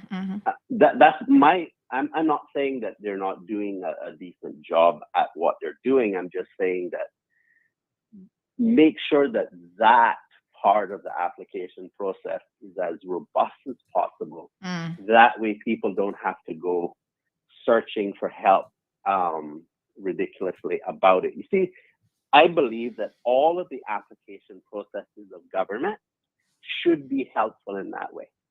We should know the reason why the application is important, what objectives they're trying to seek by having this application process, the goals of whatever it is you get from the application process, and on and on. But what government does, unfortunately, is try to hoard the information for itself, and that's wrong in administratively. You can't have, for example, a policy about an application process, but you didn't tell the public. That's wrong, right? And those are the things that I think needs to be fixed. Government can do a much better job on that side. Especially with spending over $6 million. I mean, the real spend is probably double that, I'm sure, when you look at the individual ministries and so on. So, all right, Denny, thank you very much. I appreciate it. All right, folks. So we do have a hard 10:30 stop time today because we do have There's no Chuck in the studio. Poor Chuck. I hope he hasn't caught COVID, but he's not feeling well today. So Chuck was at the agriculture show yesterday. He was one of the MCs, him and Miss Donna. And I must say that Chuck did a really, really good job yesterday. But you know, it's crazy. But let's talk about the agriculture show. Let's talk about it. So I think the agriculture show was actually a success. There were a lot of people there, and I'd not seen so many people. Now, remind ourselves, be mindful of the fact that we've not had an agriculture show in 3 years. The last one was 2020. Yes, February 2020. By the way, let me remind you guys of what happened that year, because of course none of us was expecting the following month we would have gone into this crazy lockdown, and that would have been it for us. But in 2020, we had the pleasure. I'm going to see if I can pull up this video here for you guys. I think I downloaded it yesterday. We had the pleasure of having an amazing guest perform at the last agriculture show. So let me just see, where have I put this now? Hold on one second here. I was looking at this last night, so I believe I would have downloaded this. Hold on. Let me find it. But do you guys remember who performed? Let me do a little. I'm gonna give a gift certificate here today. Oh yes, here's the video. Who performed? Call in. You got to call in now. No guesses on WhatsApp. 936-2626 Bobo. I got some gift certificates here. Let me get my little bag of gift certificates. All right, I got all kind of stuff I can give you, honey child. Food, gift certificates, and let me see. Yes. All right. So who performed at the last agriculture show back in February of 2020? It was an amazing performance. I'm not going to give y'all any clues because either you know or you don't know. 936 Bobo is the telephone number. Who performed at the last show? And then I'm going to show you guys a little snippet of who that individual actually is. Any guesses? Jonathan said, I didn't make it. I really wanted to go to get an avocado tree this year, but the traffic was so jacked up. OMG. I avoided it, thank God, because y'all know I hate lines and I hate traffic even more. But the traffic was crazy. Who was that calling me? That's somebody calling who's going to guess? Let me see now. They called the wrong number, but let's see. Caller, are you calling to guess the answer? Yes, I am. Was it okay. Bonafide? Was it who, sorry? Bonafide. No, that's not the correct answer. Okay. All right, my dear, thanks. All right, we got another guess. Good morning, caller. What's your guess? Mr. Howell? Yes, Mr. Wesley Howell, 105 years old. Can you believe it? All right, WhatsApp me your information. I'll put some gift certificates and stuff together for you. All right, thanks too. Yes, Mr. Howell performed at 105. Oh my gosh, so amazing. Listen, this traffic situation, we gotta talk about it. We gotta try and figure this out.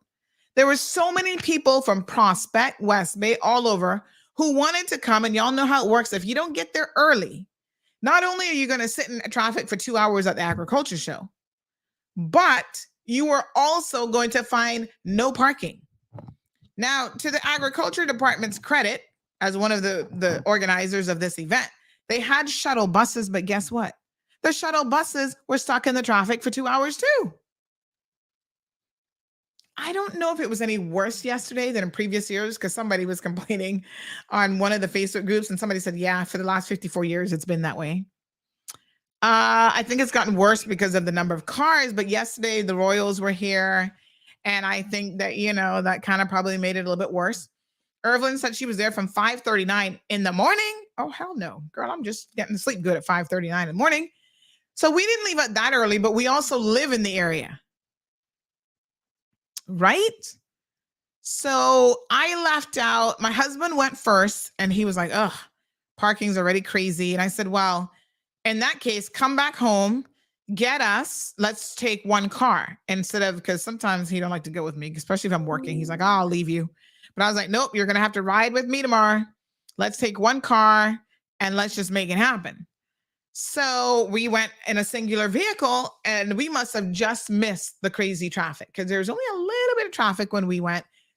It was hard to find parking even then, about 9:30, quarter to 10. It was difficult to find parking at the facility. So parking was an issue. Now, it didn't make any sense for me to take a shuttle bus, go the opposite direction to try and take a shuttle bus to come back. That would have been crazy. So the shuttle bus system didn't really seem to have worked very well because they had people parking down by Pedro. You know, at one point they even announced that there were no more buses, so you could park at Spots Dock, Savannah Primary, Savannah United Church, Savannah Heritage Park. Where's the Heritage Park, by the way? Where exactly is that? Watler's Estate Open Lot and Bordentown Primary. I mean, good ideas, except the traffic was just crazy. Now, to the credit of the organizers, I would say that it was a successful event. There were a lot of people there. People I hadn't seen in years.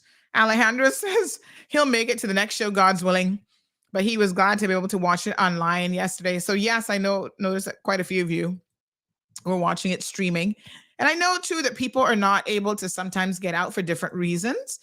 You know, sometimes you just, sickness or whatever, you can't make it out. So we really try to go out of our way for years now to live stream as much of it as possible. I think we were on for almost 2 hours yesterday.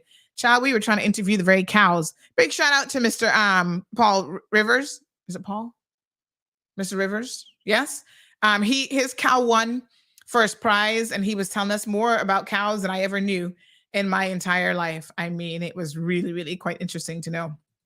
So Richard says, Cayman needs a monorail like Disney World linking east to west. Well, in case you haven't noticed, the monorail systems are being shut down. Even the one in Miami, monorails are a thing of the past. They're not the future, Richard.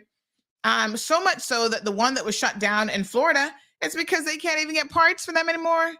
The monorail companies are going out of business. So I'm not so sure that a monorail is the way to go. But yeah, we gotta try and keep up with these things. But I don't really know what the solution is. This is one that I don't know. Because again, if you have people taking the shuttle buses and people were trying to take the shuttle buses and they were stuck in traffic same way, is that really the way to go? We also had people who turned back. They were like, they were stuck all the way down by Ocean Club. And they're like, I'm not going to wait in this for 2-3 hours. Morning call. Well, now they know how we all feel who live in the Eastern Districts. Morning caller. Morning caller. Sunny, just before I go, I'm wondering if there's any possible way, because by Beach Bay, they used to have a road that could be able to cut through and come out if government decided at hand to do a road from Beach Bay and come out by agriculture, or from Pedro St. James Castle to continue go straight and then come out by agriculture ground. I'm not sure, because at times if there's a bottleneck or there's an accident or whatever, they could actually use that road, and it's not that hard because the distance is less than a half of a mile. But once listen, again, a half a mile when it's not moving, you people turn off cars, rolling down windows. I mean, it can be miserable.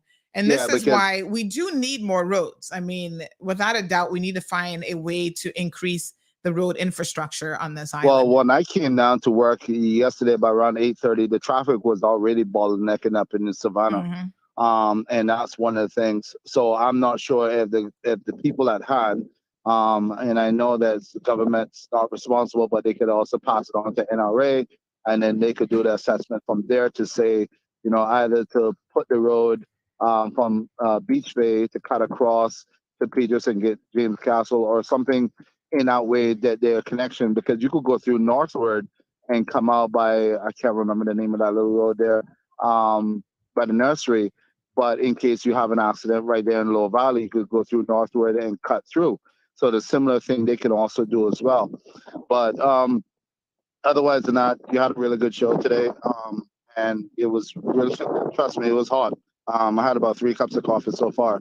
The other thing is, can you, since government has all this abundance or spend this money on GIS and this and that, I think, I'm not sure if you should venture into this, is to have EK Trade actually have job applications and stuff. If you can actually implement that onto your website, when they look at the jobs, it links automatically to work. I'm not sure if that makes any sense. Listen, it's up to the individual entities, obviously, within government to do this. UCCI has done a few already, and we've encouraged, HSA and other people to do the exact same thing.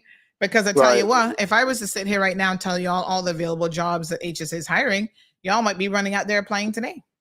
Right. I'm just saying. So, I mean, I'm just saying that you're more of, people know more about you than going on the government website. They probably go listen to you before they go get food. Like I said, I had to have 3 cups of coffee just to keep up with you this morning. But at the same time, if government wants to, they have all that money that's going to be useless or going to the ends, to the wasted end. I think they should invest their money to say, well, okay, let's give Ma Road this a little bit of entity to put this page on their website that would automatically link to work. So when they go on the website and they see the job, it would automatically link back to work. So if you can't get one, you get the next. I don't know if that makes any sense. So food for thought. So I mean, if they say, well, okay, let's go on Ma Road, everybody goes on Ma Road, right? So when they go on Ma Road and they see that, they say, okay, well, Sunny has a page dedicated to us. This job is available. The person will apply. Once the person applied, that automatically goes to work, and that page will come up. Yeah. So in case they say, oh, well, we didn't get it. Yeah, they did, because they applied through the website. I gotcha. You understand? Yeah, I mean, we've recommended it, but as they say, you can take a horse to water, but you can't force it. You can't force it to drink. Yeah, well, unless he thirsty. But anyway, I'll leave you with that. And a wonderful show, and everybody had the 2 cents in. And like I said, we're not blaming the government, but it's everything starts from the top. And if they put people in place and in charge, then they need to question those people that they put in charge, because at the end of the day, they're getting the blame. And when government comes out and they run it for election and they say, oh, well, vote for me, I will make this change. I will do this. I will do that. I will. There's nothing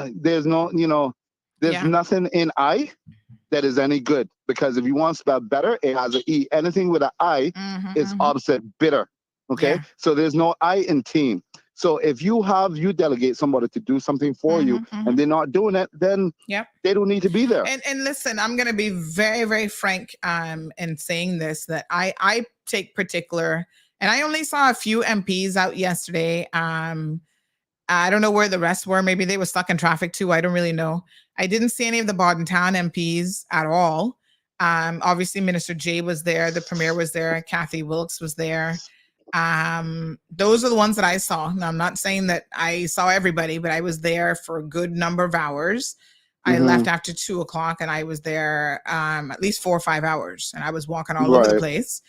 We had dignitaries visiting from overseas. Mr. Bernie was there as well. Let me make sure I say that I did see him. So I don't even know where our MPs were at that particular event yesterday, but I do take issue with MPs who seem to be afraid of the public. The public voted you in office, right? And you have ample opportunities to come in and have engaging conversations with the people. You don't have all the answers. The people have some suggestions. They have some commentary, but part of your job is public engagement. That's part of the job of a public elected official, right? Yep. You have your community meetings, but you need a broader audience. And in particular, people who are ministers who are not doing that, I think the people are going to really be questioning you hard, as I will be, when the next election rolls around. And see, this is where they get the blame, because when you could get ahead of something, you don't. And then when everything goes wrong. Strong Will says Kenneth was there. Thank you, Strong Will. I didn't see Kenneth, so I must have missed him, but thank you for that. Right. But anyways, it was a really, like I said, it was a really good show. It was a really hot topic. But if I get any caffeine withdrawals today, I am definitely going to blame you this morning. Just to let you know, like I said, I'm on my third and a half Oh my cup. gosh, that's too And much. yeah, Drink well, water now. I had Drink to water. no, baby love, I had to do this to keep up with the show this morning. Trust me. It was good, Sounds and like you had a everybody rough got night. No, I actually went to bed early. It just I got up this morning. I was driving to work, and I heard it, and I'm like, I gotta get a cup of coffee. I didn't have time. I went in to get some breakfast, and I had to run back out. And I said, I have this to go because I can't listen. I need to be able to listen. All right, so honey. you need Thank to put you. this to go. I All right, take appreciate care. it. All right, All right, folks. bye-bye. A little treat for you. Throwback moment. Again, I don't know who we can get to talk about the traffic situation on the program at the agriculture show. I mean, these things happen again, having lived overseas. You know, when it's a big event, you're going to run into some traffic. That's expected. Somebody else confirms that Kenneth was there as well. I don't know how I missed Kenneth, but so I'm going to do a throwback moment with Mr. Wesley playing from 2020. Obviously, he's no longer alive. He was 105 at the time. Good morning, caller. Good morning. Hi. In regards to the traffic yesterday, yes, there was one major problem because we were not going to the agriculture show. We're trying to get home. Oh gosh. And we got all the way to Savannah, but there was no one that could detour direct traffic through the back route.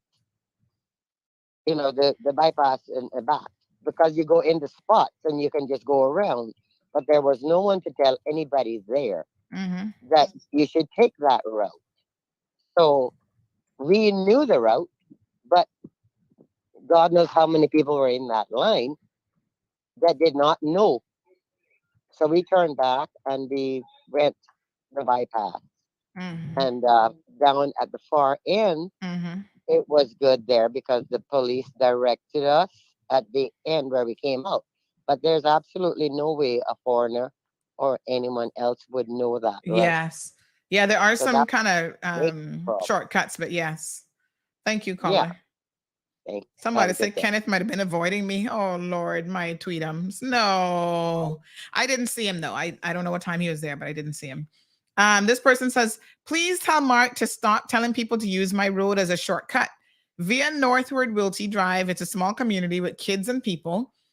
Know that people are finding our road is becoming a highway. Now that people are finding a road is becoming a highway, and people are using it as a highway. Okay, well, I'm not much of a shortcut person myself because I do feel like I could easily get lost. Like even when I go Windsor Park, shall I be so confused on Windsor Park? I'm like, how the hell do I? But my husband, he's a shortcut king. He'd be like, you don't know you can go this way from the back of like Fairbanks and come through Windsor Park. And I'm like, nope. I just go the main road. So I guess I will always be running into traffic jail. I'm like, oh God. So listen, it would be remiss of me to not extend our condolences this morning on the program to the family of Mr. Gene Thompson. Gene passed away, unfortunately, day before yesterday, 12:35 in the afternoon, after a significantly long battle with cancer. A lot of people did not know that he was battling cancer for some, 4 years. Gene was, my contact with him was somewhat limited, but it was always extremely pleasant.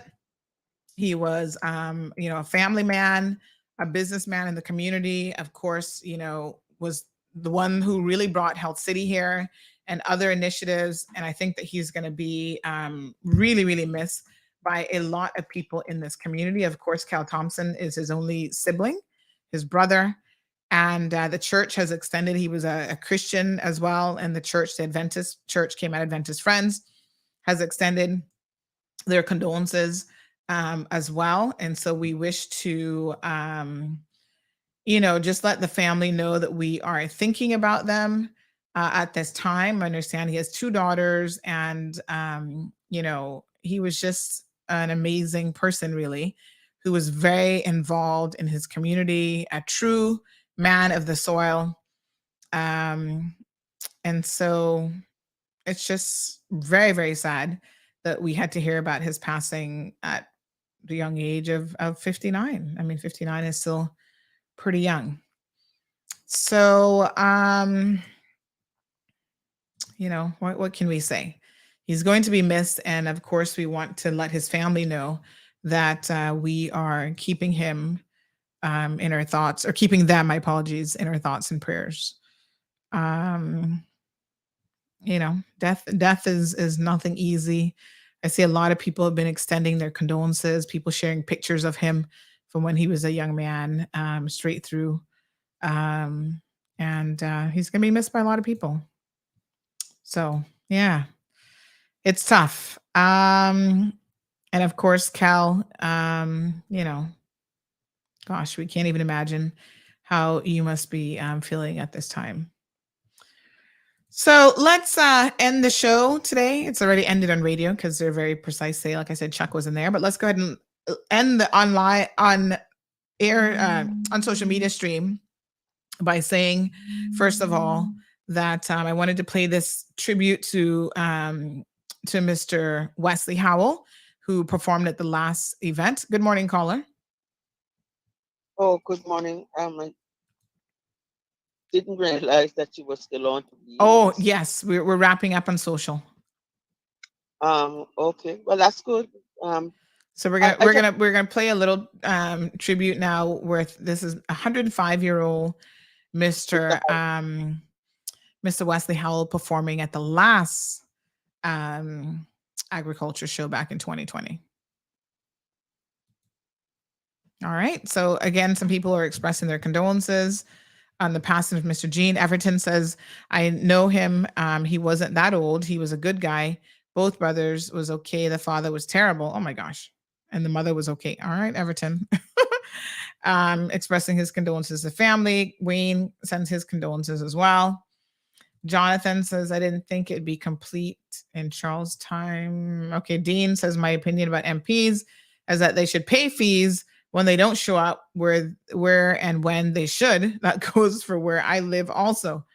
Paul says, morning CMR and Sandra. Maybe they have the show. Maybe they can have the show over 3 days, like a Thursday, Friday, Saturday. Okay. We don't get 3 days off is the problem. So I think they do it specifically on the Ash Wednesday. But all right, sit back, folks. Kick up your feet, get another cup of coffee, except for Mark. He's had too many already. 3 is too many. And enjoy this performance by Mr. Wesley at the last agriculture show back in 2020. Amazing, right? It's a testament to God's grace, but it's also a testament to having a dedicated work ethic. This gentleman gets up every day and goes to his work. Mr. Howell's shoe shop right there in Shed Road. You all know where Shed Road is, right? That's right, real Georgetown. And Mr. Howell loves his music, he loves his dominoes, and he loves his people. So Mr. Howell, how you feeling today, sir? Not too bad. Not too bad? You see all them people out there, Mr. Howell? Sure, I see all of them. I present myself to them, and I'm trying to do what I can in my instrument. So this is my Can't say it any better. Well, Mr. Howell, let's start off with Camera Article Linstead Market, especially for agricultural show day. Right? Camera Article Linstead Market. You ready, guys?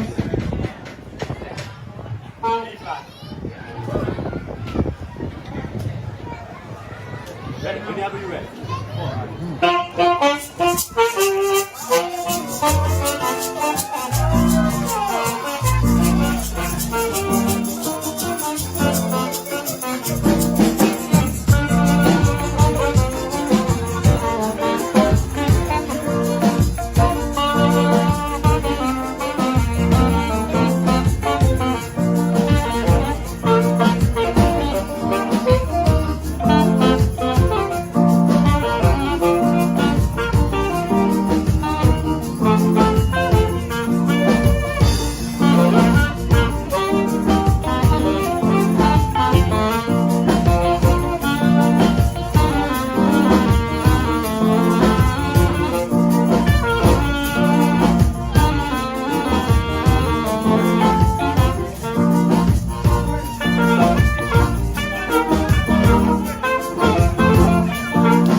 we can do better than that. Mr. Howell, you hear that? That is all for you, Mr. Howell. All for you. So you want to try Hold 'em Joe? Hold 'em Joe. All right.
Mr. Howell, is there anything you'd like to say to the audience, sir? Ladies and gentlemen, I'm asking you please see with my performance. I am so old indeed, and I'm not supposed to really do what I'm doing now, but for a pleasure, I'm sitting here with my friend. I hope you accept what I'm doing. Do you accept what he's done, ladies and gentlemen? Mr. Howell, if you are running for election, right now is the time.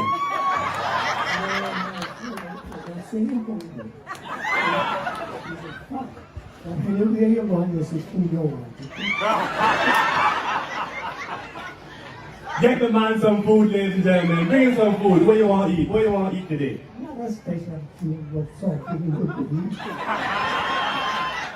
Ladies and gentlemen, this has been an absolute pleasure to be able to share this wonderful moment with you all. You have seen something very special. And I'm hoping and I'm praying that if God spares life, we can do it one more time for the people there. We come back again next year. What do you think, Mr. Howell? I can't speak much about that. I hold up and ask God to help me and keep me to represent myself in the same position and do the same form of music. I hope we are, and I can't say everybody, some of us will be together. I don't show love myself, but I ask Him God to help me. Amen, amen. Thank you, Mr. Howell. God bless you. You will remain in our prayers. Thank you for being our inspiration. And ladies and gentlemen, this is what it's all about. Love, music, family. Huge thank you to the Howell family for bringing Mr. Wellesley up here. Wes, thank you so much for this. This is magic. And ladies and gentlemen, that's all. We don't need any encore after that. You got yourselves way more than a raffle ticket to find you today. Not true? 105 years old and playing saxophone. For those of you who wake up tomorrow morning talking about, I can't go to work today. Shame on them. Shame. Alright, we love you all, folks. We'll see you all at Red Sky at night on Saturday evening. God bless. Hang around. Isadora is coming up with her whole crew of Bonafide. Enjoy it. We have the acrobats coming back again at 4:30. I will take over Prince's job because nobody can do his job like him. But thank you once again. We love you all. And remember, you hear the secret to Mr. Howell's longevity? Asking God for grace. Go by the Gideons, get yourself a free Bible. Alright? Love you all. God bless. Thank you once again.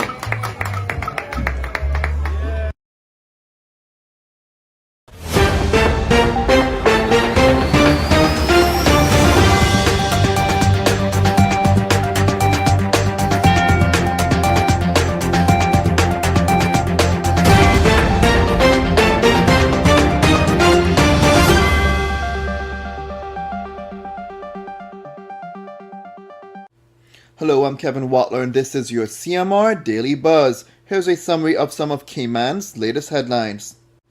Co Group Limited has been granted permission by the Central Planning Authority to construct the Barker's Beach Resort on Kunk Point Drive in West Bay. They sought permission to build a hotel, restaurant, pool, and cabanas on the property that already has a two-story structure. However, previous applications were refused because they did not comply with the minimum required setback from the sea or high water mark. A business owner has reported that the bariatric procedure she received at Health City Cayman Islands 2 years ago has dramatically changed her life for the better. Monica Atkin Scott, the owner of the Beauty Bar Salon in Georgetown, says her sedentary way of life had been transformed to that of an energetic gym lifestyle. A 61-year-old woman was arrested last week Wednesday at Scotiabank Cayman Bay location on suspicion of obtaining a money transfer by deception in relation to an ongoing financial investigation. Her arrest prompted a Caymanian real estate agent to be named as the arrested person. However, there was no truth to that rumor. The Cayman Islands Department of Tourism has hired 3 Caymanian women to fill senior positions in the organization. The new hires are Marzita Bodin, Deputy Director of Tourism Product Development, Lauren Brooke, Manager of Global Public Relations Services, and Tristika Ebanks, Manager of National Promotions and Events. Now for your CMR weather update, it's brought to you by WG Charters. Sunrise at 6:49, mostly sunny skies are expected when the temperature is at 84 degrees Fahrenheit and humidity at 70% like the forecast calls for. It will feel like it's in the mid to high 80s. Winds east-southeast at 10 to 20 miles per hour and the sun sets at 6:29. At nighttime, the temperature falls to the mid 70s. Looking forward, similar weather conditions are expected. If you would like to know more on any of these stories, visit CaymanMallRoad.com or follow Cayman Mall Road on Facebook, Instagram, LinkedIn, Twitter, and YouTube. That's it for now on A Daily Buzz. Thank you for joining me. Please stay safe, and God bless.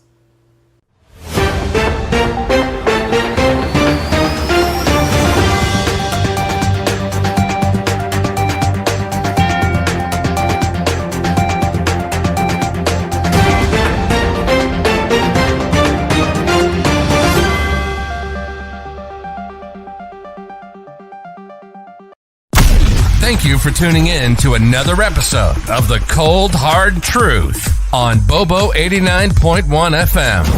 Cayman's #1 talk show is live weekdays from 7:30 a.m. Never miss an episode again. Watch anytime on CMR's Facebook and YouTube channels for the latest show episodes. Don't forget to follow us online on our social media channels. And visit CaymanMarlRoad.com for all the latest news and community happenings.